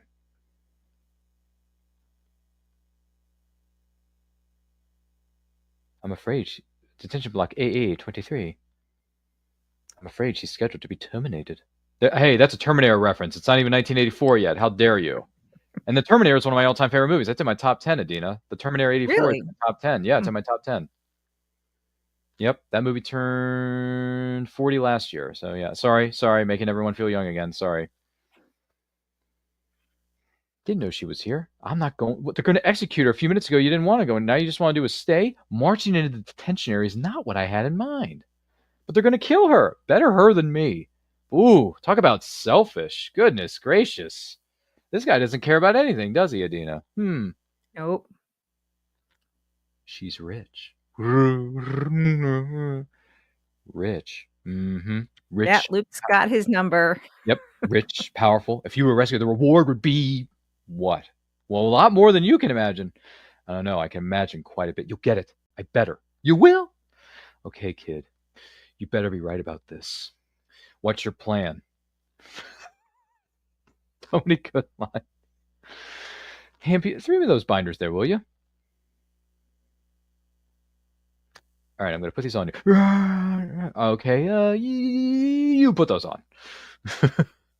Don't worry, Shui. I think I know what he has in mind. What should we do if we're discovered here? Lock the door and hope they don't have blasters. That isn't very reassuring. Do you want one of these? I want one of those too. The jumping around. I mean, I think I kind of had one when I had a Roomba. Oh, Roomba. Thank you. Yes. Anyone know? But what are those things called? The little. Oh, there was a point of view story from them. Mm-hmm. Oh, yes. What are they called? Are they called squeakers or what are they? Why am I'm doing bad on all forms of names right now. Tom, let us know what it is because you named the seeker and the remote earlier. So, what are they called? The little cars, the RC cars that are roaming around. And the second anyone says it, I'm gonna be like, oh, that's I'm apparently my brain is Oh, they're called gonk droids? Gonk droids, yes. Gonk droids, okay. Can we get one for Adina's birthday? Now that I really want. Can we get one? Although I had a Roomba once. I don't have my Roomba anymore. You don't have a Roomba anymore? Did it break? No. So if you don't really use it, the battery wears out. And I had an original Roomba. Oh, that's going.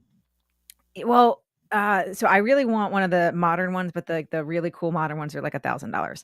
But the thing is you needed to, with the original ones, really make sure you got everything off the floor, like wires and cables. And it was fairly noisy. And I had it when I had a baby. So it was not compatible with nap time and things like that. So I wound up not using it. And the battery you need to, cycle the battery. So I wound up just selling it and figured someday in the future I'll get another one. And now the current generations of them look really awesome. I want one. The wish list for Adina's birthday / holiday season is getting longer. And Tom has given us a laughing emoji in the comments. So, yeah, we have a long list of books that she may want. And just, gonk droids, seekers, Roombas was right. That was another one, right? And then we have Star Wars. I don't know. There's a whole bunch of stuff that she wants, Tom. So, by the way, Tom, are you writing this all down? I hope you are. Someone's got to write it down in the backstage, or maybe there's a notepad I have behind me here. I may have to write this down. I don't know. Oh, goodness gracious. This scene was wild, too, when they bring him in and they're just shooting up the entire place and all the cameras go. How he doesn't get shot in this is like a miracle. Yeah, honestly. I just because there's a lot of laser beams / bullets flying around, Adina, so I don't know how that works. and they shoot out all the cameras, every single one, and I'm like, why aren't there like 50 other troopers storming in with all the noise? We're all okay here. Everything's okay. Yeah, which is where we got. By the way, thank you to Case for making the thumbnail for this, as you always do, Case. We love it. It's brilliant. It's creative. And when I showed it to Adina, I think she started to laugh a little bit. Everything's under control. Situation normal. What happened? Had a slight weapons malfunction, but everything's perfectly all right now. We're fine. We're all fine here now. Thank you. How are you? We're sending a squad in. Negative. We have a reactor here. It's reactor leak here. Just give us a few minutes to lock it down. Large leak, very dangerous. Who is this? What's your operating number? It's a long, boring conversation anyway. Look, we're gonna have company. There's a T-shirt that my friend made that says, "We're fine. We're all fine here now. Thank you." And I still have it, Adina. I still wear it. Oh, good. It's true. Yeah, it's a very, very good shirt. Very, very good to me. Yeah, Star Wars shirts, very, very good to me. Hey, look, it's Luke storming the castle and saving the princess. How about that? Was that in the script, by the way? You're a little short for a stormtrooper, or did Carrie Fisher improv that? I don't know. I don't know if she improv that or not. Either way, it's a great line. I mean, it works. Mm-hmm. I mean, some people say it's their one of their favorite lines of Leia's. So. The Jedi. I mean, she said it very casually for someone who's like a prisoner and just saw her like home planet being destroyed. Knows her like it's a little too casual. Mm-hmm. Like the fact that she even notices, I always felt was a little off. But okay, well, one of those things where it's either improv or it was originally in the script. Right. And it's one of those things that you think about way too much after you've seen the movie 1,000 times. Just, ignore and move on. By the way, what's the expression here? More power to all the cosplayers who show up to conventions wearing the Darth Vader outfits, the Stormtrooper outfits, because those things can get very hot, sweaty, not easy to wear, very uncomfortable at times, I'm sure. But my hats are off to all the, the 501st, the Rebel Legion, the Mandalorian Mercs, Adina, all these different cosplay organizations that come and table at conventions and charity events. Let's not forget about the charity events. Because I could not wear a Stormtrooper outfit, much less Darth Vader's costume. It's too much for me. I can't do it. Yeah, when she grabs his blaster in like a minute, and this is one of my favorite. This is when certain groups of the audience erupted in the theater. It's like, oh my god, Princess kicking ass and taking charge, and this is before Alien came out. Before Alien and Ellen Ripley came out in '79. Did you come in here? You have a plan for getting out? I can't hold them off forever. Now what? This is some rescue. When you came in here, you didn't have a plan for getting out. He's the brains, sweetheart.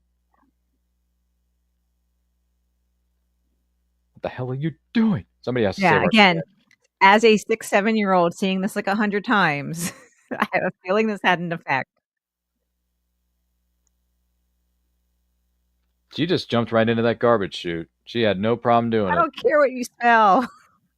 I don't care what you... Get in, you big furry oaf. I don't care what you smell. Get in there.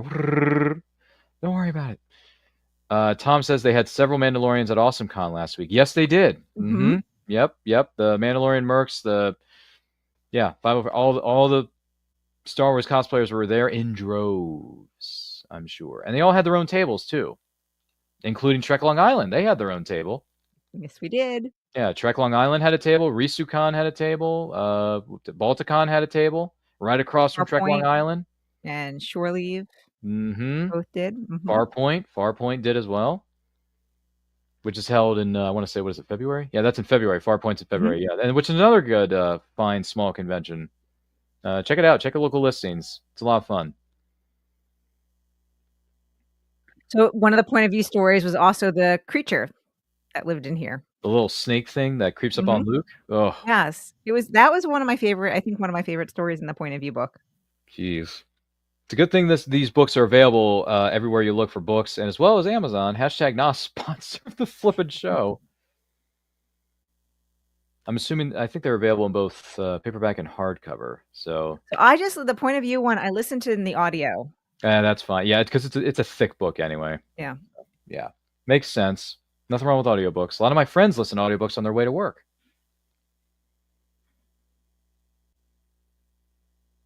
Would you forget how it's magnetically sealed? Put that thing away. You're going to get us all killed. There's the snake, or whatever that thing's called. Tom, let us know in the comments if you know what the snake, little tremor creature thingy bob is. Oh, look, he just got pulled underwater. Isn't that nice, Adina? Luke, get out. Luke. It's Chewie panicking. Grab hold of this. My gun's jammed. Blast it. Where? Anywhere. Blast it anywhere. Oh, Dutch Star Wars guy. Speaking of Case, who puts together all the magical backgrounds and overlays. This is Case. He says it's called a Dianoga. Dianoga. Okay. Thank you, Case. Appreciate you, man. That is the Dutch Star Wars guy on YouTube. Check him out. Talks about all things Star Wars and a few things a little bit outside of Star Wars. So check him out. Good YouTube channel and a good friend of the show. He makes all these backgrounds and overlays and everything else, Adina. So without him, the channel wouldn't look as sharp and as professional as it does today. Very nice. So you the man, Case. You the man.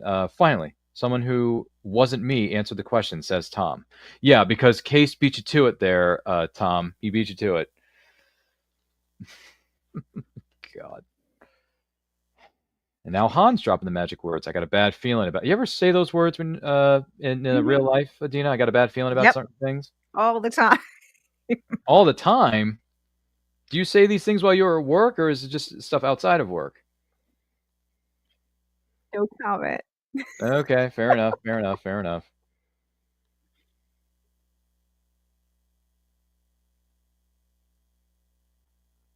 That piece of material, that long bar, that could have.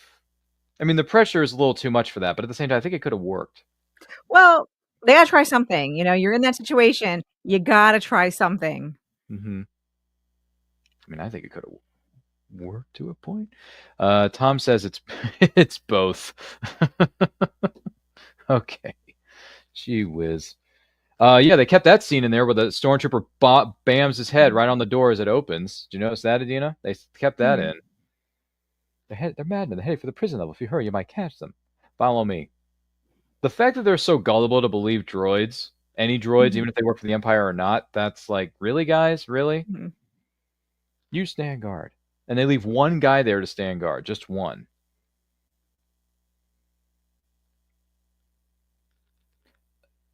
All this excitement has overwhelmed the counterparts of the circuits of my counterpart here. If you don't mind, I'd like to take him down to maintenance.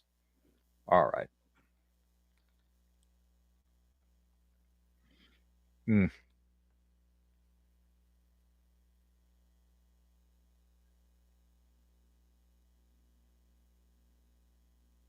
Where could he be?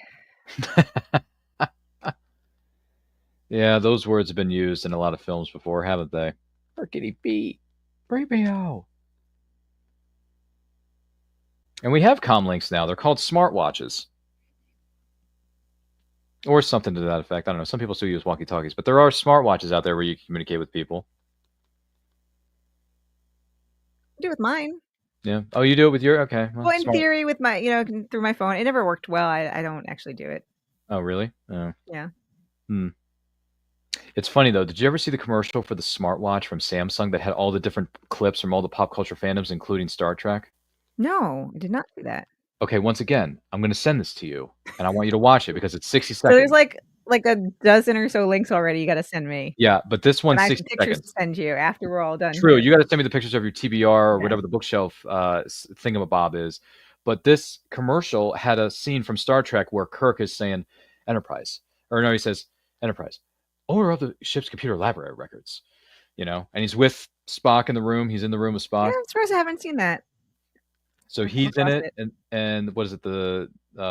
They used one from my show that I watched when I was in the 90s, because I'm a child of the 90s. # those are the facts, of Jason the Red Ranger saying, "I have a situation, Zordon, come in," from Power Rangers, because I grew up watching that makes Power sense. Rangers. Yeah. And they also have one from the 30s. Was it the 40s cartoon? Dick Tracy. We're on our way. I'm on my way. From the Dick Tracy, because Dick Tracy was one of the early trendsetters of smartwatches. So which is based off the Chester Gould comic strip of the same name, Dick Tracy. There was also one with Penny from Inspector Gadget. Come in, Chief Quimby. Oh, okay. Yep, Penny from I Inspector remember Gadget. that. That's been a while. It's been a while, but yeah, Inspector Gadget was a show I grew up on as a kid. Yeah, reruns. Dun, dun, dun, dun, dun, Inspector Gadget. This I can't watch this because he's gonna fall. Do you think? Oh, I have a thing with heights, so always watching him on that like ledge. Mm-hmm. Turning off the tractor beam, as it were. Yeah. Hmm. I mean, he's going around. It's not like he's just staying in one spot the whole time. Still. Oh, there he goes. Turning the power. He's turning the power off. There it goes. Goes down. You know, if we can avoid any more female advice, we ought to be able to get out of here. Well, let's get moving. Ooh, there's a slight of Princess Leia, isn't it? Where you going? No, wait, though. Here. Come here, you big coward. Chewie, come here.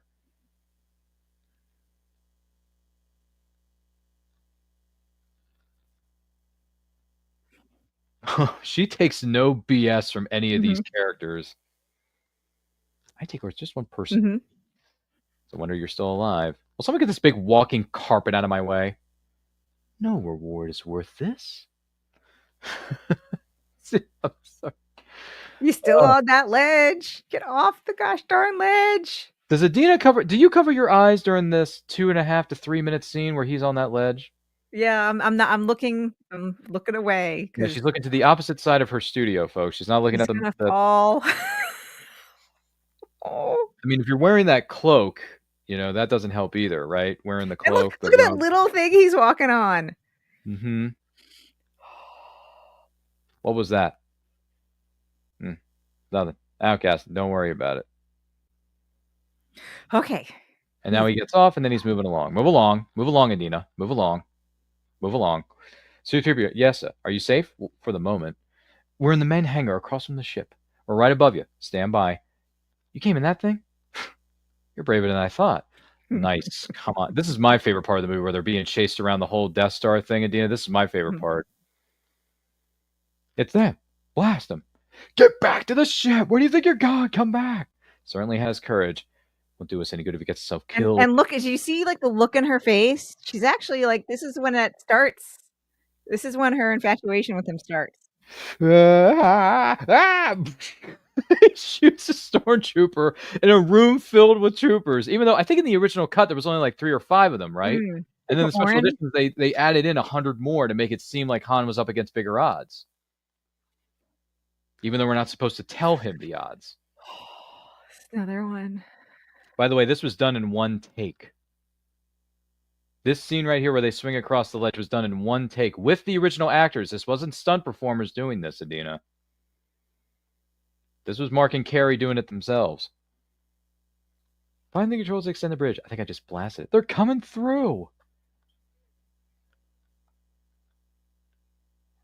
John Williams score. So right before, like in February, I went on the Star Trek cruise. Oh, yes. The night before we got on the boat, we were in Miami, Florida, because that's where it departed from. Oh, yeah. And they had some kind of outdoor venue where they were just showing a whole John Williams concert for free.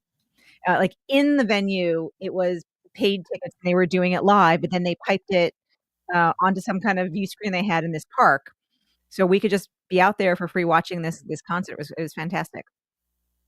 I'm jealous of that. You know, one of these days, I haven't done this yet, and this is something I have on my bucket list, is to go to a movie live in concert. To have a symphony orchestra playing. I want to do it. I want to do it really bad. Yeah, that was the closest I'd come to something like this. Boom. Done in one take. Carrie Fisher, Mark Hamill swinging across the ledge. Well done, you two.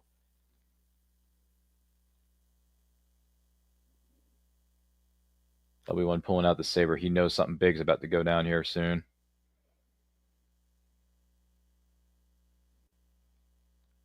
I wouldn't mind reenacting that scene either. Han and Chewie roaming around the ship shooting at troopers, and I could pull off the screaming pretty good too. You need someone to cosplay as Chewie. Yeah, I need someone to be a very tall person to cosplay as Chewie. Someone as the giant walking carpet to be in my way, Adina. I need someone to be the walking carpet in my way. Open the blast door. Open the blast door. By the way, close the blast door. That was added in later. That was not in the original film. And this is where every child's imagination just ran wild. Mm-hmm. And we all wanted a lightsaber at the age of 7. Mm-hmm. We all wanted one, Adina. You wanted one Yep. yourself, I'm sure. Yep. Circle is now complete. When I left you, I was but the learner. Now I am the master. Only a master of evil doth. Doesn't even call him Anakin. Doesn't even bother. Well, again, I think they still hadn't figured this out yet. Mm-hmm. You know, at this moment in time, Anakin Skywalker and Darth Vader were truly two different people. Mm-hmm. Do you think the Obi-Wan Kenobi series added more to this film or took away from some of the lore? I think it added. I like the Obi-Wan series. I like what they did.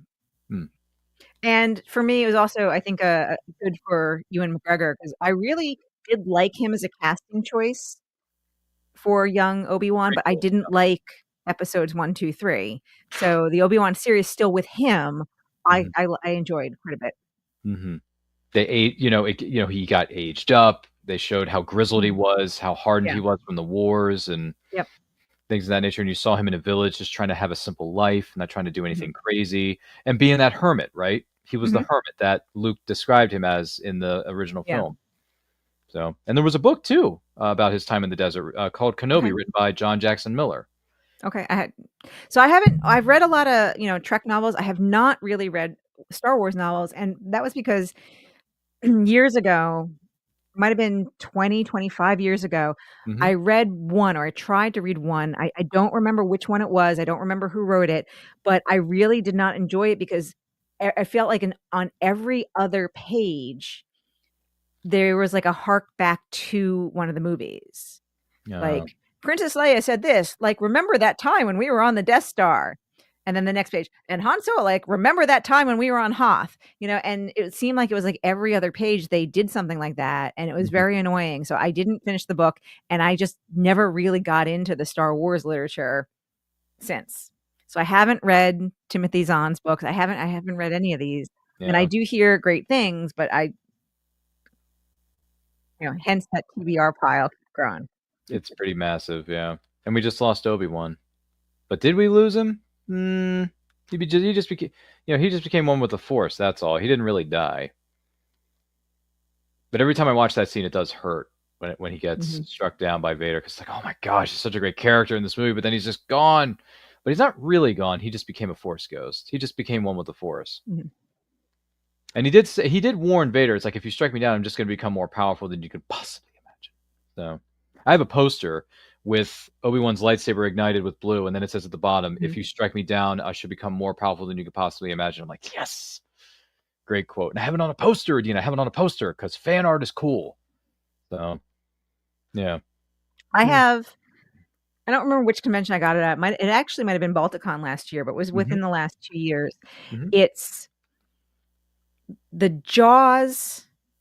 There's an iconic Jaws poster where you see someone just swimming in the water, and then like Jaws is going up. But it's Star Wars. You see like the Death Star, or no, the Millennium Falcon looks like this, and then Star Destroyer going up to it. So it's really cool. Once again, this is another picture that our friends are going to have to send us in the DMs because now I want to see this and maybe even buy it. My living room right around the corner. Living room right around the corner on No Euro Boulevard and Jabroni Drive. There it is, right around that corner. Come on, buddy. We're not out of this yet. Grieving Obi-Wan, and 2 seconds later, he's like, nope, we can't grieve right now. We got work to do.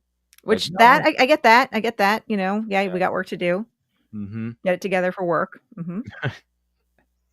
Yin kid? Okay, stay sharp. I think they have these. You can actually be in these seats and start shooting at things in the Galaxy's Edge ride, maybe. Or maybe not. Maybe I'm imagining things. But this would be cool if it were a ride or an experience you can have. One of my good oldest friends recently got back from taking his niece and nephew to Disney World in Florida with the Star Wars stuff. Yeah, and he sent me a bunch of pictures. I really want to go to Disney World just for the Star Wars stuff. That's why I want to go back, is because of Galaxy's Edge and all the Star Wars attractions that are there. They're coming in too fast. Gotta love John Williams. Show hold together.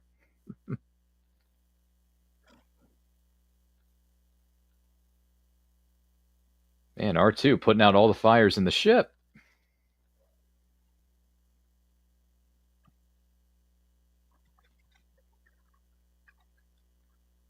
Yeah. I'll tell you one thing, though. When I was growing up, and still to this day, I play the Star Wars Trilogy arcade game. The one where you have the joystick and you're shooting at things. Mhm. I can still play it.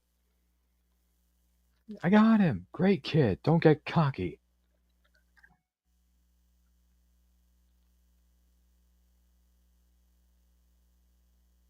There's a great website that it's a good starting point for people who are just getting into the Star Wars novels. I'll send you a link. Once again, this is why Dean and I are such BFFs. Because Links, pictures, all the things. this, that, and the other, and then Adina and I are exchanging messages back and forth because that's what friends do when they care about one's sanity and their TBR piles. So I will send I'll send you a link to a website that helped me get into start reading Okay. the Star Wars, and these are also guides that can help you, decide whether you want to read books that are part of a continuing series of Star Wars novels or just ones that are standalone novels. So, which is what I prefer, standalones, because reading a series of books like The High Republic right now is ridiculous. I can't do it. But standalone stuff like this one here by Claudia Gray it's a nice place to start potentially. But I'll send you the list. You can look at it at your leisure. There are different levels of where you can start and da da da da da. This had better work. Not a bad piece of rescuing, huh? Sometimes I amaze even myself.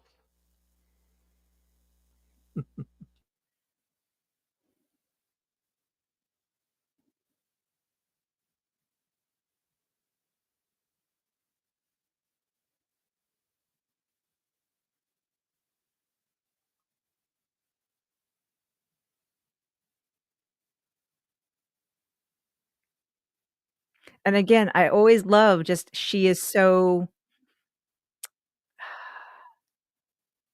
she's got a mission, she knows what she's doing.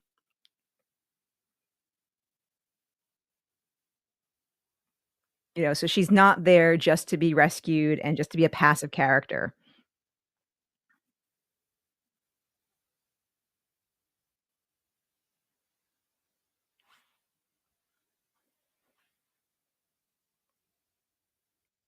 And the crack in Han Solo and everything he thought up till now is starting to become a little upended because he met Princess Leia. It's great.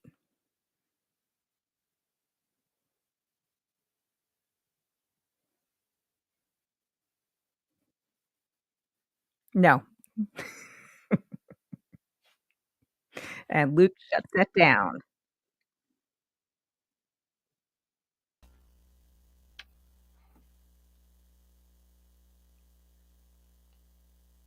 Seriously, the interaction between Han Solo and Leia from the get-go, every interaction they have is great. Mm-hmm. That's some of the good stuff in this. Oh yeah, for sure.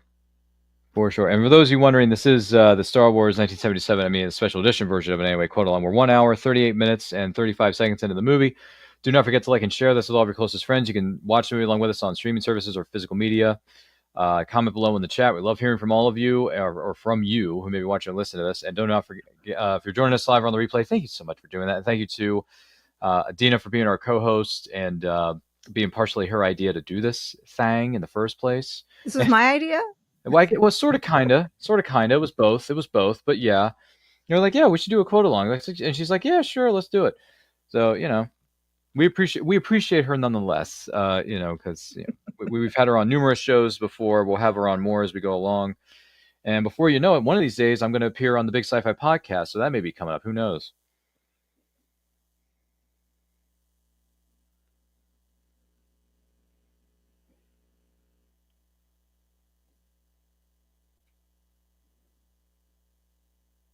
That is such a boring job being up in that tower and just looking at trees all day. I'm sorry. That is such. I mean, listen, someone's got to do it, right? But it's just bloody boring.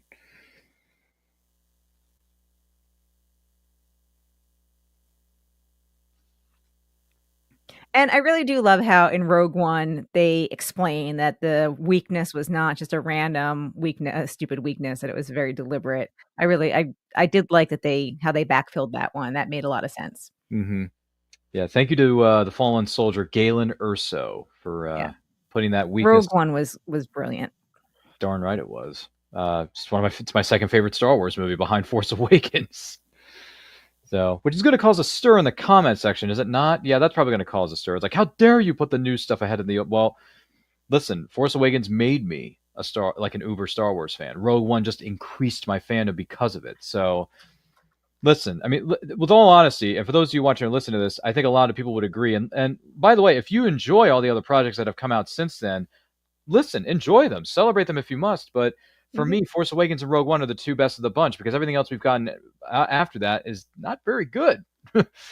You know, I mean, some of the shows have been good. Don't get me wrong. Mandalorian, I love you to pieces. But movie-wise, they haven't hit a home run in almost a decade, Adina, and it's sad. Rogue One, yeah, 2016 was the last home run that they hit. You know? So. I mean, don't get me wrong. I like episodes 7, 8, 9. I like them. Mm-hmm. They're like infinitely better than episodes 1, 2, 3. But they're not this. Yeah, that's very true. That's very true. Yeah. Gosh. Because we're going to do this at some point or another. We're probably going to do this later on when we do the anniversary watch along for both Empire and Empire is probably going to be in May for May the 4th. We're with you or near that time. Case, if I'm wrong, let me know. And then Force Awakens turns 10. We're going to be doing that in December because it came out in December of 2015 originally. But if I had to rank my Star Wars, my top 5 are Force Awakens, Rogue One, probably this. And I think it's the original trilogy, 4, 5, and 6. So it's New Hope, Empire, and Return of the Jedi. Mm-hmm. That's how I would rank my top 5. So, I don't know. That's probably how I would rank them right now. I'm not sure. I mean, you've ranked your top 5 before, haven't you? Well, this is number 1. Mm-hmm. I think second place is some combination of Empire and Return of the Jedi. Mm-hmm. After that is Rogue One. Mm-hmm. And then after that, probably again some combination of 7, 8, 9. I'd have to go back and rewatch them to figure out exactly. And 1, 2, 3, I just kind of want to pretend didn't exist. Yeah, they not didn't include them. Yeah, they didn't happen. But for some of us, not everybody, but for some of us, they didn't happen. Yeah. And then for the TV shows, so I haven't seen everything, all of the TV shows. I've seen a bunch. There's a lot. What's the new one? Skeleton Crew.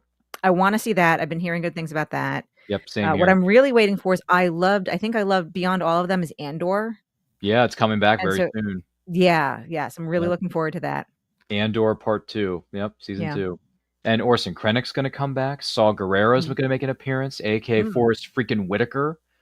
So, a lot of the Rogue One alumni are going to show up in this baby. And people are wondering, well, is the last episode going to end with him meeting Jin, or is it going to end with him shooting that guy in the alley behind the restaurant on that planet when he's really into his spy days? And I'm like, well, it could go either way, but I think it's best for them to end with him getting to that planet right before he meets up with that informant about the information that he stole from the Empire. You see what I mean? Mm-hmm. I think that's what's going to happen, but I could be wrong. Excuse me, that's Ghost Dog. Good Lord. Okay, well, I'm just saying. But yeah. Be like old times, Luke. They'll never stop us. It's Biggs, Starlighter. By the way, that's a cool name for a character, right, Adina? Biggs Starlighter. That's a cool name. That's a good one. Mm-hmm. And R2, you and I've been through a lot. Are you okay, R2? Good. But the question on everybody's mind is, would Adina ever fly an X-Wing if she had the opportunity? Oh, if fly an X-Wing in space, yes. Okay. Yes. Okay. All right. She would do it. So. Although I would take the Millennium Falcon first. Yeah, that's what I would do, because X-Wing is too claustrophobic for me. So, I mean, I could probably still fly because it's a one-man. I think it's it's a one-man fighter. But I'd probably go with the Millennium Falcon first, just because I can have friends and family on it. And I don't know. It is just it's a one-of-a-kind, unique ship. Mm-hmm. I'm trying to think. Don't I have a T-shirt with a Falcon on it? I'm not sure if I do or not. I might. Do I? have to go back into my Star Wars wardrobe, but I think I may or may not have a Millennium Falcon theme shirt. No, I don't think. No, I got rid of it. Never mind. I was purging some stuff at the time, Adina, so I had to get rid of some stuff to make room for other stuff. But yeah, I do have a fan art print of Han and Chewie with the Falcon in the background, so I do have that, which I think is cool.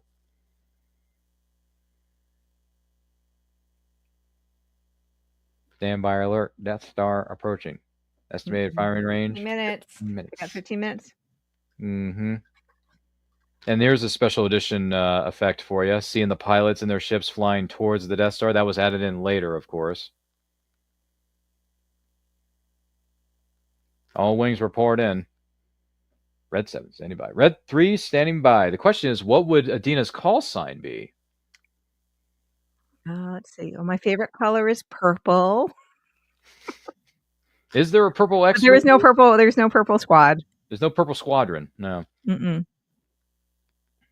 Red 42. I guess. But if you're going to call yourself which one are you? Purple 1, purple 2, purple 3? Which one? Well, if 1 means you're the leader of the squad, then it's got to be purple 1. Okay. All wings report in. Purple 1 standing by. Red leader, this is gold leader. By the way, we lost that actor recently too, Angus McGinnis, who was gold leader. We lost him. So R.I.P. to Angus McGinnis. And I had the pleasure of meeting him many years ago at a Comic-Con. Signed a print for me to Ryan, gold leader Angus McGinnis, da-da-da-da-da. Oh, nice. And he and I had a nice chat about his time on Star Wars and, things like that. So it was a fun conversation. And yes, we did get a selfie together. You can find it on my Facebook page or Instagram page. Yeah, I've met a lot of the Star Wars alumni over the years, including someone we lost some years ago, Mark Dodson, who was the puppeteer for Salacious Crumb, Jabba the Hutt's little gesture. I met him. Very nice man. Okay, so when we talked to Dave Barkley, we talked about him. So I haven't, because most of the conventions I go to are more Trek based. I have not met I wonder why. too many Star Wars actors. However, I am behind in hanging stuff up on my wall, so a few things are behind me. Oh, okay. There's a little bit of time in between hanging up one thing and putting up another. As one might say, as we go throughout the course of time here. Oh boy, this battle against the Death Star is some fun stuff to watch. It's exciting. It's nerve-wracking, but it's exciting at the same time. This one was from last summer. This was my birthday weekend last year. You have to trek before you war. So, Greg Grunberg. Oh, yes. Also from Heroes. He was super, super sweet to talk to. He's really nice. And my selfie with him, whenever I have a selfie with any of the celebrities, they make me look really good for some reason. So my selfie with him, I actually look really good in that picture. Yeah, I met him many moons ago at Lexington Comic-Con in the great state of Kentucky. And let me tell you, I didn't know how much of an uber nerd that Greg was until he and I just started talking about fandoms and different things he loves about Star Trek and Star Wars and all these different little things. And I was wearing a Star Wars shirt at the time because every photo op, or what do you call it, a selfie, right? Every selfie that I'm in, I try to make sure that I'm wearing the appropriate wardrobe for that photo. So I'm wearing a Star Wars shirt, and I said, "Can we get a picture?" He's like, "Absolutely, we can." And he puts his arm around me like we're brothers or something, and we got a great selfie together. It turned out really well. It's on my Facebook. It's on our social media. You can go back and find it. It's not that hard to find. Greg was so cool, and I said to him during his Q&A, this is during his panel, it was later in the day. I think it was on a Saturday at the convention center. I said, "Greg, I got to ask you something. What is your favorite motivational quote, if you don't mind me asking?" He says, he says, "Oh, that's a deep one. I got to think about this for a minute." Well, there was one I heard from Bill Cosby, but wait, we can't say that one. So there was one for, oh, wait, no, we can't say that one either because he's in Hollywood. So he was kind of like, trying to mention somebody without trying to get into the weeds there a little bit. But then again, he did mention, I can't remember what he said, but there's a video of it. The convention has someone in the backstage or back area taking video of all the panels. So it is on YouTube. You can find it. I can't remember what he said though, Adina, but the quote was, he said, "Don't get out of the line." And what I mean by that is, don't get out of the, like, if you want to become an actor, if you want to become a writer, you got to stay in line. You have to stay in the line. No matter how long it takes, no matter what it takes, you're going to get to the front of the line, but do not get out of the line. Okay. So I said, ooh, that's okay. That's interesting. I never thought of that one before, right? So He mentioned like two. I think he mentioned like one or two others when we were sitting at the panel. But it is on video. It is on YouTube. You can see it. It's there. Greg was full of comedy, but it was also full of very good, very good answers. And if, by the way, if I ever see Greg again, I'm definitely just gonna chill and hang out with him because he just seems like one of the coolest dudes. He very down to earth, very he does a lot of charity work too. So yeah, got to give credit where credit is due, Adina. But yeah, Greg Grunberg, if you're watching or listening to this, we love you. You're the man. And by the way, that's a great print. You have to trek before you can war. That is brilliant. It's brilliant. That was at his table, I'm assuming, right? Yep. That was at Shore Leave last year, which happened to be my 50th birthday weekend. That must have been a heck of a trip for you, wasn't it? Yeah. Was Greg your favorite interaction you had that weekend, or was there another celebrity that took it over? So the other ones, so Todd Stashwick was there. Yeah, but that was, I had met Todd Stashwick before too, but he was still, again, he's also super just sweet. Robin Curtis was there, but also I had met her before and had interviewed with her before on our podcast, and I've been in touch with her ever since. So I had a lot of great interactions with people there, and there were several people there from Lucifer, which is a show I really enjoy. So no, all around, just great interactions with folks. That's great. I mean, at those, especially at the small fan run conventions, usually things are so Shore Leave, Trek Long Island, Farpoint, yeah. They're more relaxed interactions. Oh, yeah, more intimate too. Yeah. I would agree with that. Yeah. That's cool. That's great. You got a chance to meet. I think was it DB Woodside from Lucifer was in the building that week. He was there. Yes, he was real sweet. He was real sweet. Because I know him. I know him best as the president's brother in 24. Oh, that's right. That's right. With Dennis, what is it? Dennis Haysbert. You remember him? Yeah, I remember that. He was in Parenthood, one of my favorite shows. He played Jasmine's new boyfriend at one point during the series before Crosby, wooed her back, which I thought was great. He's been in a lot of stuff too. DB Woodside has a very, if you don't know who he is, look up his resume on IMDb. And he's one of those guys that you then recognize. You're like, oh, I've seen him in XYZ. There's a lot of actors like that. But no, I really enjoy Lucifer. Something, the arc in Lucifer, and specifically the character that DB Woodside's character had a relationship with, and they had a kid, Dr. Laura. Oh yeah. Whoever wrote that character is amazing. She had some of the most amazing dialogues and amazing lines in that show. Wow. Maybe I should go back and watch this series known as Lucifer. That was a really great series. With leading actor, I believe his name is Tom Ellis, if I'm not mistaken, as Lucifer. And then you had I forget the female who played the cop. I forget her name. Yeah, she was honestly in that show. She was not my favorite character in that show. She was just, a character in that show. She was fine. She was fine, but every other character in that show was great. I forget her name though. But yeah, Dr. Laura was in Suits. She was on Suits, so I remember her from that. Tom Welling, my boy from Smallville, he was on there too for a good part of the series. I haven't seen his part of the arc yet because, like I said, I've only seen like 3 episodes of Lucifer. That's it. So I need to go back and watch Tom's character. It's a good show. I don't know how I started watching because on the surface it didn't seem like something I'd be into. But I don't know, a couple of episodes in, and again, it's the arc and the mythology, and because it's a serial cop show, but then with this overall arc about how here you have the devil, and he's decided he's done, he's living on Earth, and he doesn't want to go back, and so he's got these issues with his dad, God, and then the other angels, and there's angels and there's demons and archangels. I don't know. It was a pretty compelling show. Yep, I think it's streaming on Netflix, if I'm not mistaken. So at least I think it was when I watched it. Yeah. And the thing is, and he goes around and he tells people his name is Lucifer. Yeah, he doesn't lie. He's the devil, but then he doesn't lie, and that's his thing. He does not lie, but everyone's like, yeah, okay, and just kind of rolls with it. It's really funny. Yeah. I think it's streaming on Netflix. If anyone else has any information on that, let me know. I'll have to go back and watch that at some point. I can't remember exactly, but boy, this battle, even though we have no idea, we're not even discussing the War in the Stars right now, but we do have a Death Star battle scene going on, and people seem to be getting killed left and right, and Adina and I don't seem to be weeping for any of these fallen warriors. I know, because we've spent 40 years weeping for them, so it's like, We've It's like, mourned. exactly. I've It's like mourned. what else is new? And by the way, the voiceover actor over here for Wedge Antilles is David Mhm. Ankrum for Star Wars. He did the American dubbing for Wedge from Dennis Lawson in the movies. I met him at a convention. He and I were talking about Star Wars. He signed a print from his time as the voiceover for originally Wedge.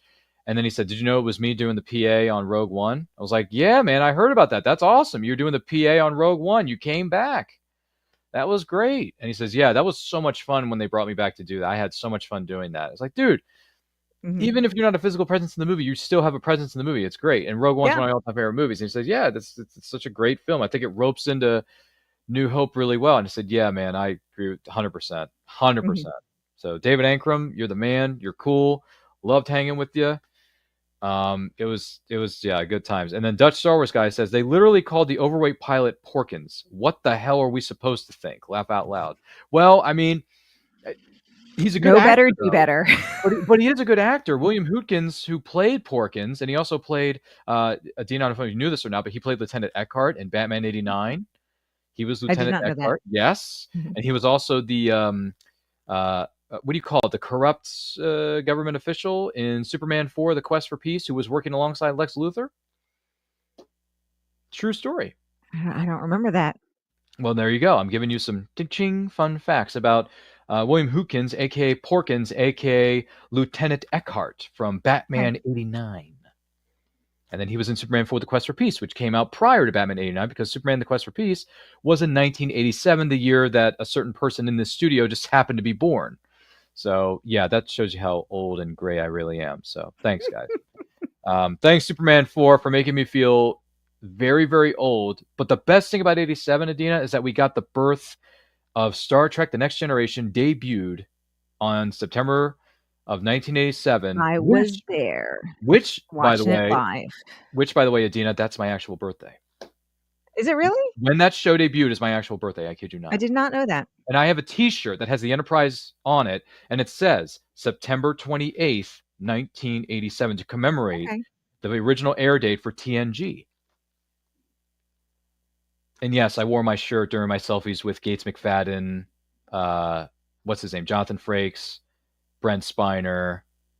Yeah, it was great.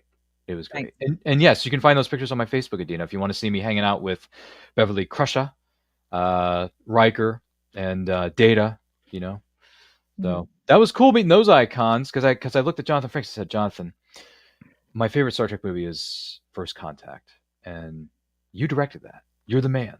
So it's because of that film that I became a Trekkie, became a Star Trek fan. He's like, "Oh, well, thank you. I appreciate your I appreciate that." I said, "Listen, I call it like I see it, Jonathan. That film is badass. I can watch First Contact any day of the week, twice on Sunday." So it is awesome. My absolute 100% favorite Trek film though is Star Trek 4, the one with the whales. That's the Voyage Home you're thinking of. Voyage Home, ladies and gentlemen. Yes, Star Trek 4. Computer. Yeah, it's not going to talk to you, Scotty. Get away from me. Tom says, most of us have blacked out Superman 4, The Quest for Peace. It's okay to not remember that. Okay. I get that, Tom, but see, for me, as a kid of the 90s, I was watching Superman 4, The Quest for Peace a lot on VHS, but looking back on it now, I realize how bad of a film it is. So I get it. And this music is great. This is iconic. Is this the music you walk out to every time you walk into a convention? It's like, "Hey guys, look, it's Adina." That's what I should do. This should be the music they play every time I walk into the office. Can we every do that? morning. Oh, at the office. Okay, can we do that That's for her? That's what needs to happen. Yeah. Tom says, "I'm older than you." I'm just saying. Yeah, it's okay, Tom. I'm old and gray, but if you want to be older and grayer than I, that's fine too. It's fine, Tom. I'm just messing with you, man. He is a few years older than you. He is? I mean, judging by like I am. Yeah. He is? Okay, because I'm looking at this picture here on set, and he doesn't look a day over 25. No. Does anyone else? Have you noticed that about him? I don't know. Yeah, no, that's it. I think some of us have. I know on my YouTube, my YouTube account, the picture from my YouTube account might be from 2005, just because I haven't bothered to change it. 2005. Yeah. You do realize that was the year before I graduated high school, right? So again, some of us have pictures and we just kind of leave them. where they are, or where they stand, I guess, Yeah. is what you're saying, which Yeah. is fine. I don't mind that. Tom says that thumbnail picture is like 12 years old. Some of us do that. We just leave pictures and we don't update them. I mean, the actors and actresses, they all do that too. You know, a lot of What? times you see their professional photo that they use like to promote. Those are not current photos in a lot of cases. Everyone's clapping. Yay. By the way, that's a nice dress, right? I A like lot, the lot of necklace. women have I do like cosplayed the as that. necklace. And the necklace, too. Dun, dun, dun, dun, dun, dun, dun. And all is well for a little while. With Yeah. no Death Star.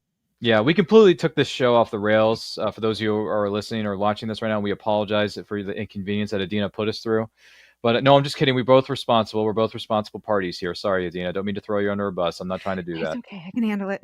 But it was fun, though. Ladies and gentlemen, this was fun doing the Star Wars 1977/1997/McClunky version of a watch-along / quote-along, even though Ryan was doing all the quoting and Adina was so I was just watching. engrossed.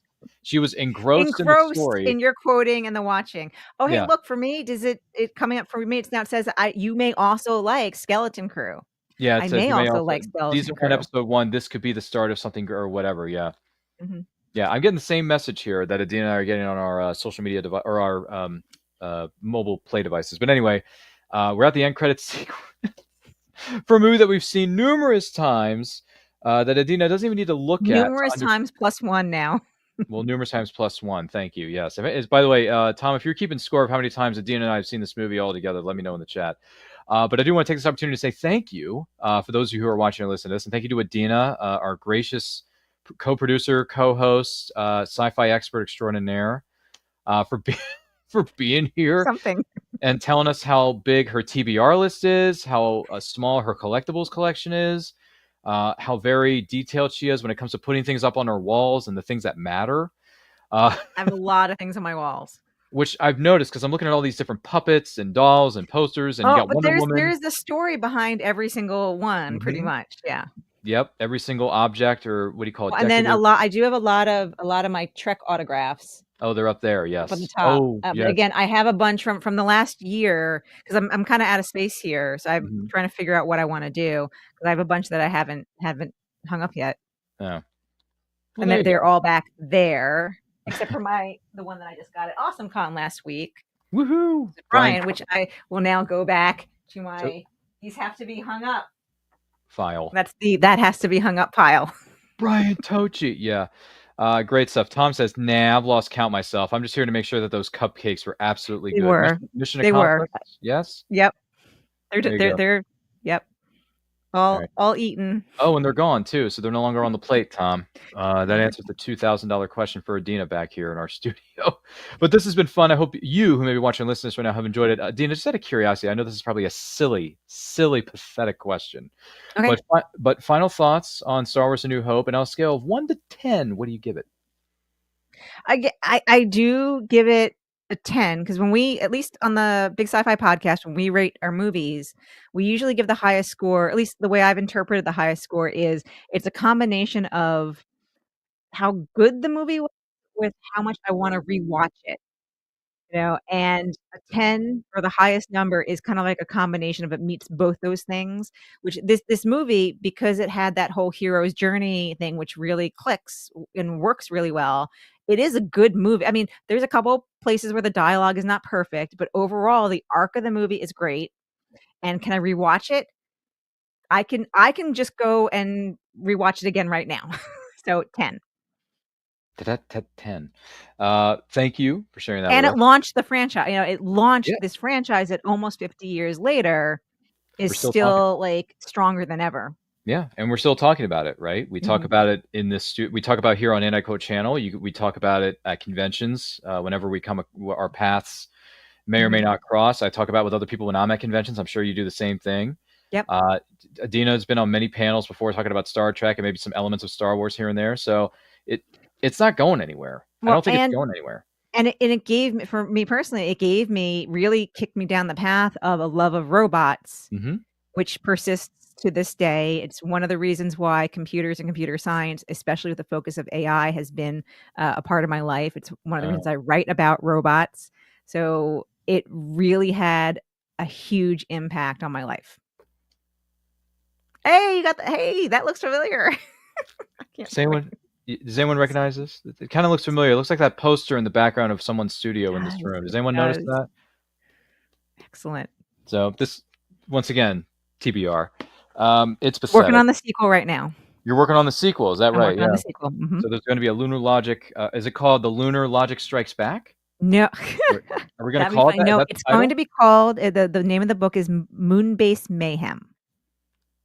Moon, just Yes. like So lunar, I kind of like the alliteration. Yeah. So lunar. Moonbase Mayhem, and it's going to take place though 20 years before this. Oh, So it is it? sets up. It's a backstory for some of the events that are talked about and discussed here. So you're pulling a Temple of Doom. The sequel is actually a prequel to Raiders of the Lost Ark. Yep. But I also have a third book. So when I originally wrote this and put this out there, I planned it is just going to be a standalone book. But the feedback I got from people was, "Hey, we want more." And honestly, once I've spent so much time writing a universe and developing stuff, I kind of want to do more. I don't want to just give up. So I did come up with a sequel and a third book. And so the sequel goes back 20 years, but then the third book will pick up right where this leaves off. Look at all the teases we just got, fans. See, these are Yeah. exclusives. You're not going to hear these anywhere else. So this is Not why yet. you, No. not yet. I mean, this is why you folks who are listening and watching this right now, you need to tune into And I Quote channel every single week because something's a little interesting piece of information is going to drop that you can't find anywhere else. And congratulations to Adina on Lunar Logic and the sequel's upcoming. Then you got plans for a threequel, which means if Star Wars can make a trilogy, why can't Adina do the same? Yeah, exactly. You know, if Lucas can do it, I'm sure Adina can do it with one hand type behind her. I don't know. But no, I need 2 hands to type. 2 hands to type at that keyboard. Punch the keys, for God's sake. It's funny you mentioned, what is it, alliteration, where 2 words or certain elements match up with each other. It's funny because the working title of my story is called Treasure of Truth. Ooh, okay. See what I did there? TNT. Yep. TNT. You know, that's a song, by the way. Dynamite. Yeah. What's that? It's dynamite. It is. Well, I mean, I don't know if there may or may not be action sequences that take place in the story that I'm currently writing. So there may be dynamite used. I don't know. But yeah, no, I'm writing a short story right now. I'm excited. We'll reveal more as we get the finishing touches are put together on it. And then once it's ready to be released, we'll let you know because I'm excited to see where it goes. I'm excited to get it in people's hands, have their thoughts and feelings relayed back to me. Any feedback is feedback. So it's gonna be very, very good to me. And writing, very, very good to me. And by the way, for those of you wondering, reading a book, writing a story should be fun. Just enjoy it. Don't put pressure on yourself. Just enjoy the ride, Adina. You know, I mean, that's what I would say. No, I enjoy writing. That's why I do it. I mean, it's hard, It is. but it's I do enjoy it. Yeah. Here's another piece of advice we learned: read as much as you can, but also write as much as you can because both muscles help flex the other. So it helps. With that being said, my final thoughts on this movie. I'm sorry, I'm getting off on another tangent again because Adina likes to take things off the rails. No, it's cool. We love you. We love you to pieces, Adina. You know we do. This movie's great. It's wonderful. It's the movie that started it all. It's the granddaddy of them all, as one might say, right, Adina? So I thoroughly enjoy this thing. I've come to appreciate and enjoy it the more I watch it. So, and I said this before, and I think I'll say it again for those of you who haven't heard the news yet. Star Wars: A New Hope is my 3rd favorite. So it's in the top 5, fans. It's in the top 5. There you go. Scale 1 to 10. I give it probably a 9. I'm going to go with a 9 out of 10. Okay. It's near perfect. One or two little things here and there, but that's because certain elements of the special editions kind of throw me off a little bit. But still, 9 out of 10. Enjoyable. It's a great entry point for anybody who doesn't know what Star Wars means. You got to start at the beginning. You got to start at the beginning. This is the beginning. Either start with New Hope or start with Rogue One and then rope it right into New Hope. Rogue One and then New Hope. Because the opening crawl is going to make a lot more sense to you if you were to watch Rogue One, but you don't have to. I think that's because, again, remember, everyone for a million years, this was the intro with that crawl. It was the entry point. It's okay. Yeah. It's okay on its own. You don't need Rogue One. You don't need Rogue One. No one needed Rogue One for 30 years. True. So it's okay. Start chronologically in terms of when it released. Yeah. Start with 4, 5, and 6. Skip 1, 2, and 3, and then watch. Yes, and you can skip 1, 2, and 3. You can skip 1, 2, and 3. Yep. You forever. can watch 7, 8, and 9 because I Yeah. enjoy 7. So all good things. But those are my thoughts. Those are my 2 cents, and those are Dina's 2 cents. But thank you for being a part of this. This has been a weird, wild ride, and thank you to everybody who's commented. Your comments, your questions, your concerns about Adina's need for snacks or cupcakes or things to add to her collection, gifts you may have in store for her later down the line for whether it's a birthday or a holiday season celebration. Or maybe you're going to bring him to Trek Long Island. I don't know. I really don't know. Come to Trek Long Island. If you're anywhere near that region, come to Trek Long Island. I think it's going to be a lot of fun. Mm-hmm. I mean, I'm assuming tickets are still available, right? We can Tickets are available. Buy them now, so we tickets. know that you're coming. It's great to do advanced sales because it kind of helps us. I'm the science coordinator for the convention, and we've got some great guests. John Billingsley is going to be there. Terry Farrell. Billingsley. Yeah, John Who won't Billingsley. say He it. was Dr. Phlox in Star Trek Enterprise. Terry Farrell. She was Dax in Deep Space Nine. Celia Rose Gooding, who is the current Uhura in Strange New Worlds. Oh. Andrew Robinson, who is Garrick in DS9, and like a whole bunch of other people. There you go. See? Have a good Hashtag time. always be promoting your friends, ladies and gentlemen. Always be promoting friends, like Trek Long Island, for example, the Big Sci-Fi Podcast, for example. But this has been a lot of fun. But Adina, just out of curiosity, Yes. if someone misheard or misunderstood something you were stating earlier, where can they follow you on social media to buy copies of your books and find you at other appearances? Well, if they just go to adinam.com, it will lead you to all the places. Very easily lead you there. So just adinam.com. Just start there.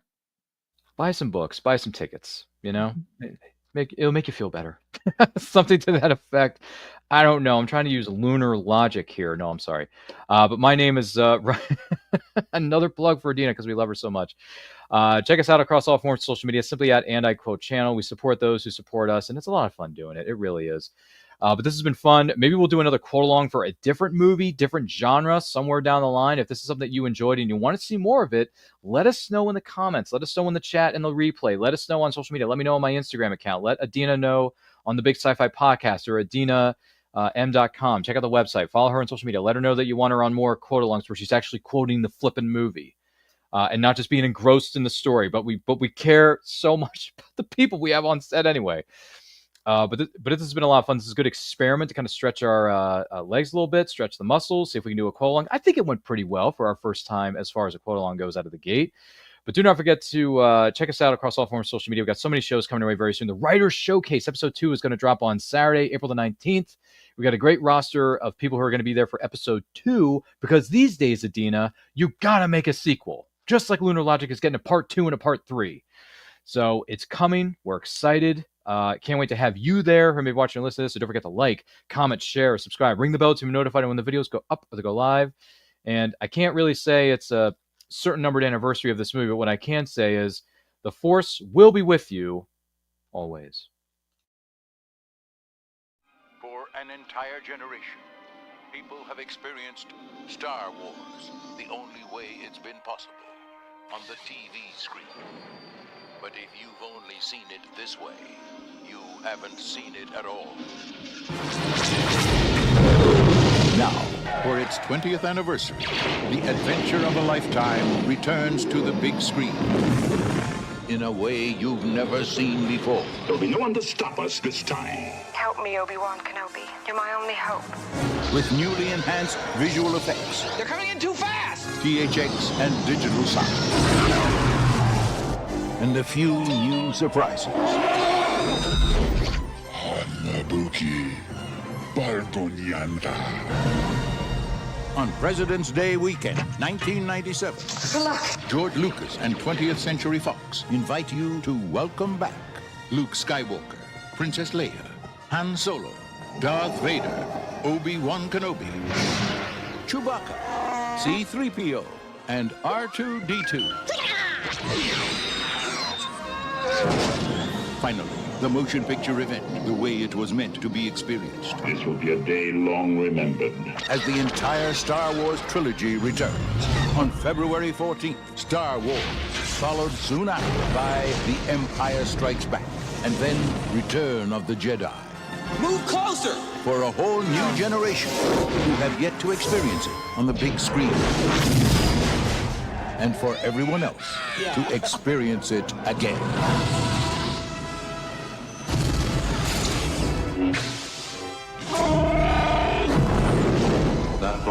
our last hope. No, there is another. The Star Wars Trilogy, Special Edition. See it again for the first time. The Force will be with you, always.